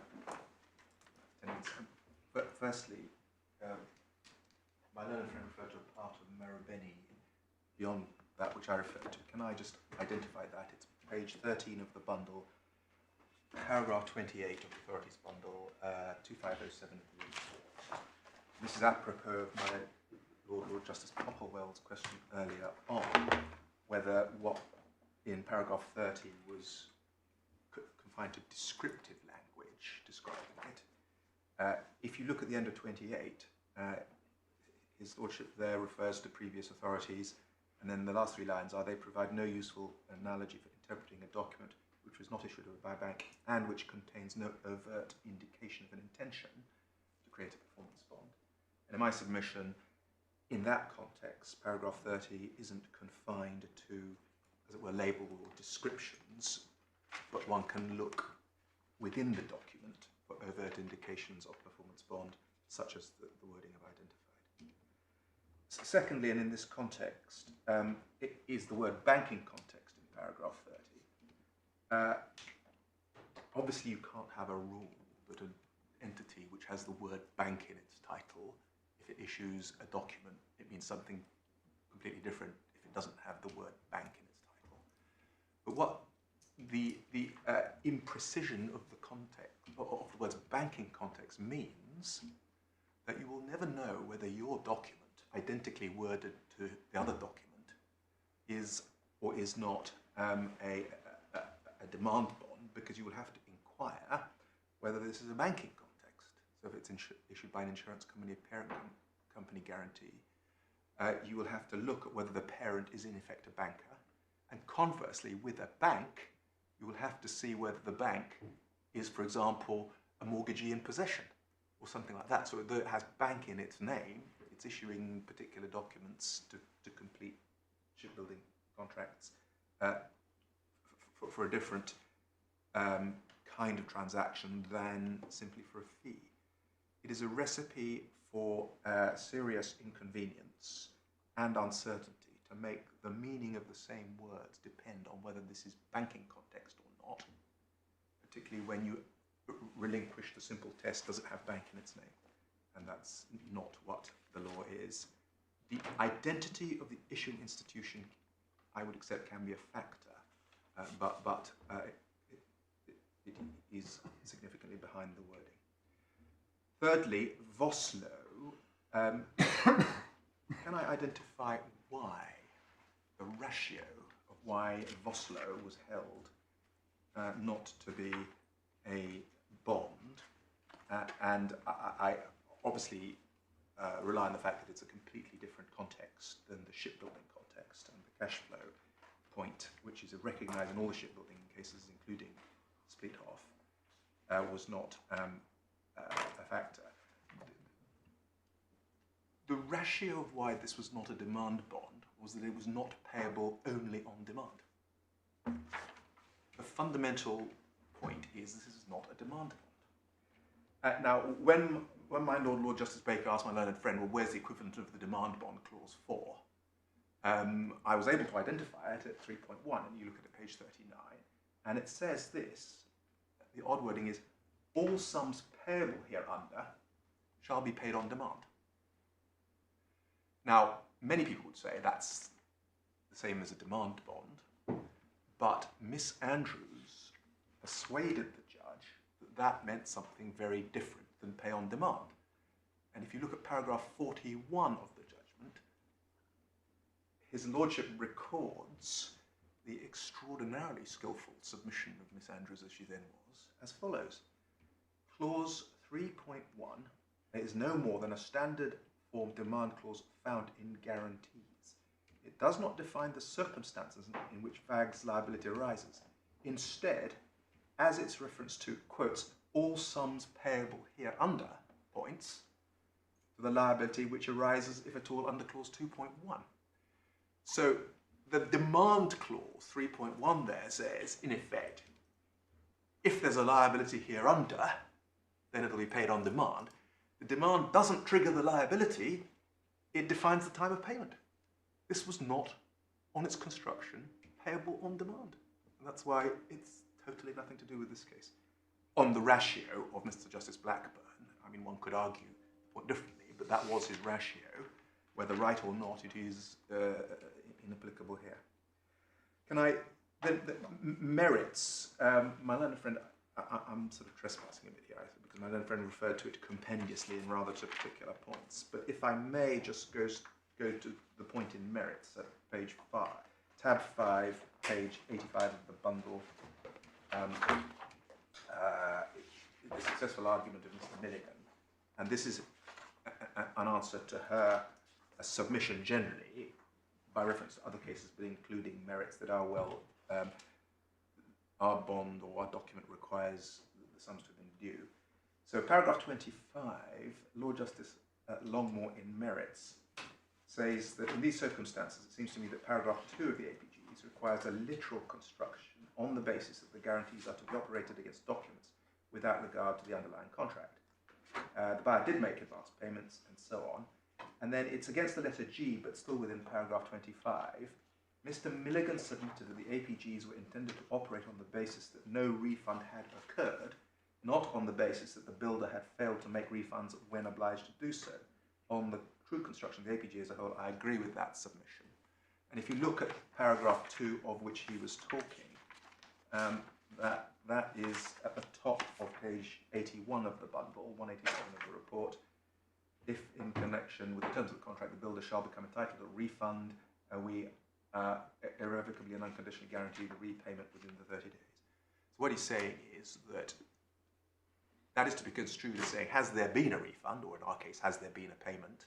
Not, has there been a payment which was due?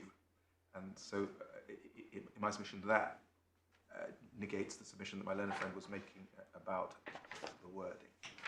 Now, can I penultimately come to Splithoff, not on the issues which have been canvassed so far, but on my learned friend's submission that it was assumed without argument in Splithoff that an arbitration commenced subsequent to a liability to pay, she says subsequent to arbitration, is sufficient to trigger the proviso.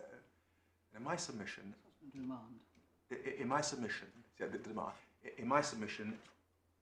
this shows exactly the opposite. So can we please then look at the clause of Splithoff, which is page 161 of the bundle. The proviso is lower down, but the trigger or the accrual of the obligation is dealt with in the paragraph at the top of the page, starting should the seller, which is, I have submitted the equivalent to our clause 4. And the answer is, here, the payment is due. I'm so sorry, where I'm sorry, page 161 of the bundle, page 1. 1042 of the page, 1042 of the All England report, between the Yes, letter. thank you. Yeah. And in accordance, within 30 days after, the obligation to pay within 30 days after the demand. Contrast our case immediately. So the accrual of the obligation to pay is 30 days after demand. Now, my learned friend then showed you paragraph 26 on the next page, 1043 of the report, 162 of the bundle, in support of the submission, that it was there assumed or found that a later arbitration would suspend. Not so. And this was Hull 38, by the way, because the issue about demand or not demand guarantee arose in respect of Hull 39. So this is at best tangential and wasn't an issue in the case. But for what it's worth, let's have a look at it. The Hull 38 was not delivered on time. On 13th July, SBV cancelled. The sellers failed to refund. So which paragraph are you reading? I'm sorry, 26. Thank you. So bear in mind the dates. 13th July, cancelled in demand of refund. The sellers failed to refund. On 20th of October 09, SBV demanded payment from BOC under the guarantee, then identified some discrepancies, leading SBV to issue a fresh demand on 6 November. On the same day, BOC wrote to Electronics stating that it considered the demand was valid and that absent documentary evidence showing Electronics had started arbitration by 19th of November, note carefully that date, BOC would have to pay. 19th of November is 30 days after 20th of October. So they were saying, we have to pay unless you arbitrate before the payment accrues due.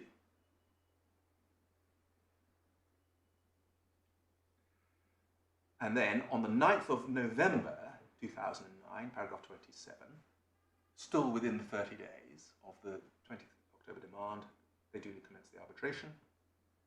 And it is in that context that the arbitration was held to suspend that obligation to pay, going back to clause at the top of the previous page.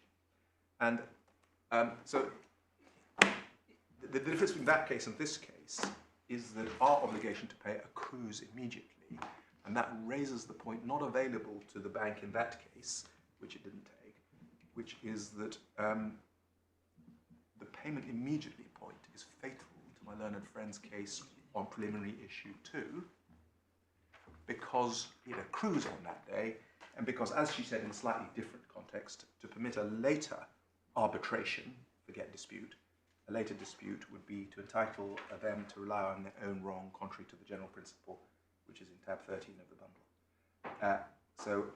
Those are my submissions on issue 1, and on that basis issue 2. I should say, apropos, I'm sure there's no misunderstanding, but apropos of certain questions my Lord Popplewell put to my learned friend, it's not my case that the dispute in clause 4 proviso is a mere arbitral dispute. It's my case that the dispute in the clause 4 arbitral proviso is a subset of those disputes which would be sufficient to commence arbitration, viz. A positive dispute about the particular instalment. And I would be submitting, but maybe it doesn't arise on this preliminary issue, maybe for another day, would be submitting that there was no dispute within clause 4, even though there might have been a dispute within the arbitral sense in Mr. Justice Carr's case, which escapes me for the moment, that mere, if the buyer said, I admit the third instalment is due, but I'm simply not paying because I can't, won't, whatever, that would be a dispute in the arbitral sense, but not a dispute in the clause 4 proviso sense. So that's my submission about what dispute means there. But my Lord was putting different hypotheses to test my learned friend's submissions to the contrary about the existence of a dispute. But I want to make it clear that our case is that the dispute there is narrower than dispute in the arbitral sense. Sorry, that was just... Yeah, thank you. Thank you very much, Mr. Berry. Thank you very much. May I just briefly mention, on the Sputos, there was a point I was thinking of raising, decided not to, but in view of my own friends. Could I just refer you to the Sputos paragraph, page 184 of the bundle, which is this is what I was did mention coming to. This is where the first set of arbitration awards were rendered, and then a claim was made on the guarantee. And what she says at 149 is, irrespective of whether or not the dispute referred to Hull 39 reference fell within the proviso, such dispute was resolved and concluded by the Hull 39 award. Thereafter, in the absence of any fresh dispute being raised by the sellers in relation to SPV's subsequent cancellation, there was no dispute for the purpose of the proviso, which was accordingly not engaged. The proviso was in effect an irrelevance at the time of demand. So basically, demand followed by arbitration suspends. Award rendered, dispute no longer exists. No fresh dispute raised, proviso not engaged. That's what she's saying. And then she says, at paragraph 151, reference to arbitration suspends the timing for BOC's obligation to pay during the currency of the dispute.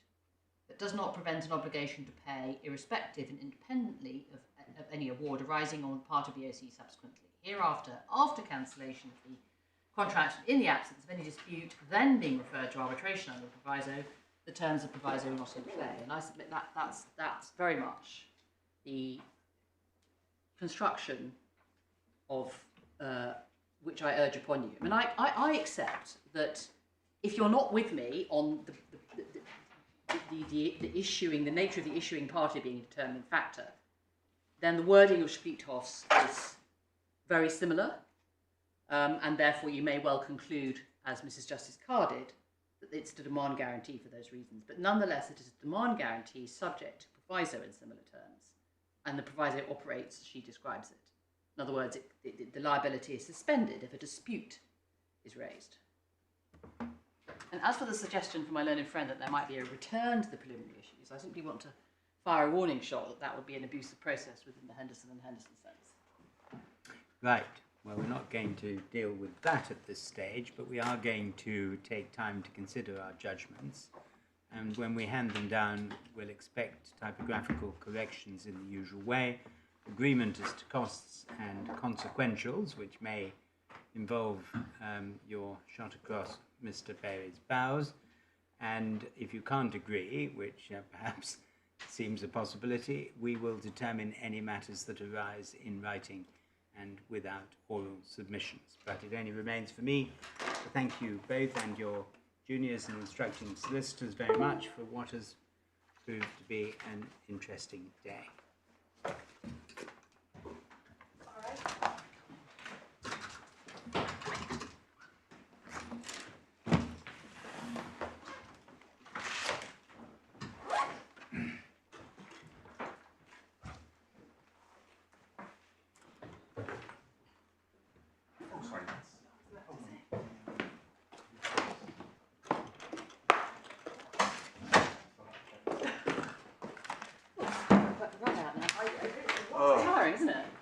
Oh, but it's much better than Not sitting as in front tiring of as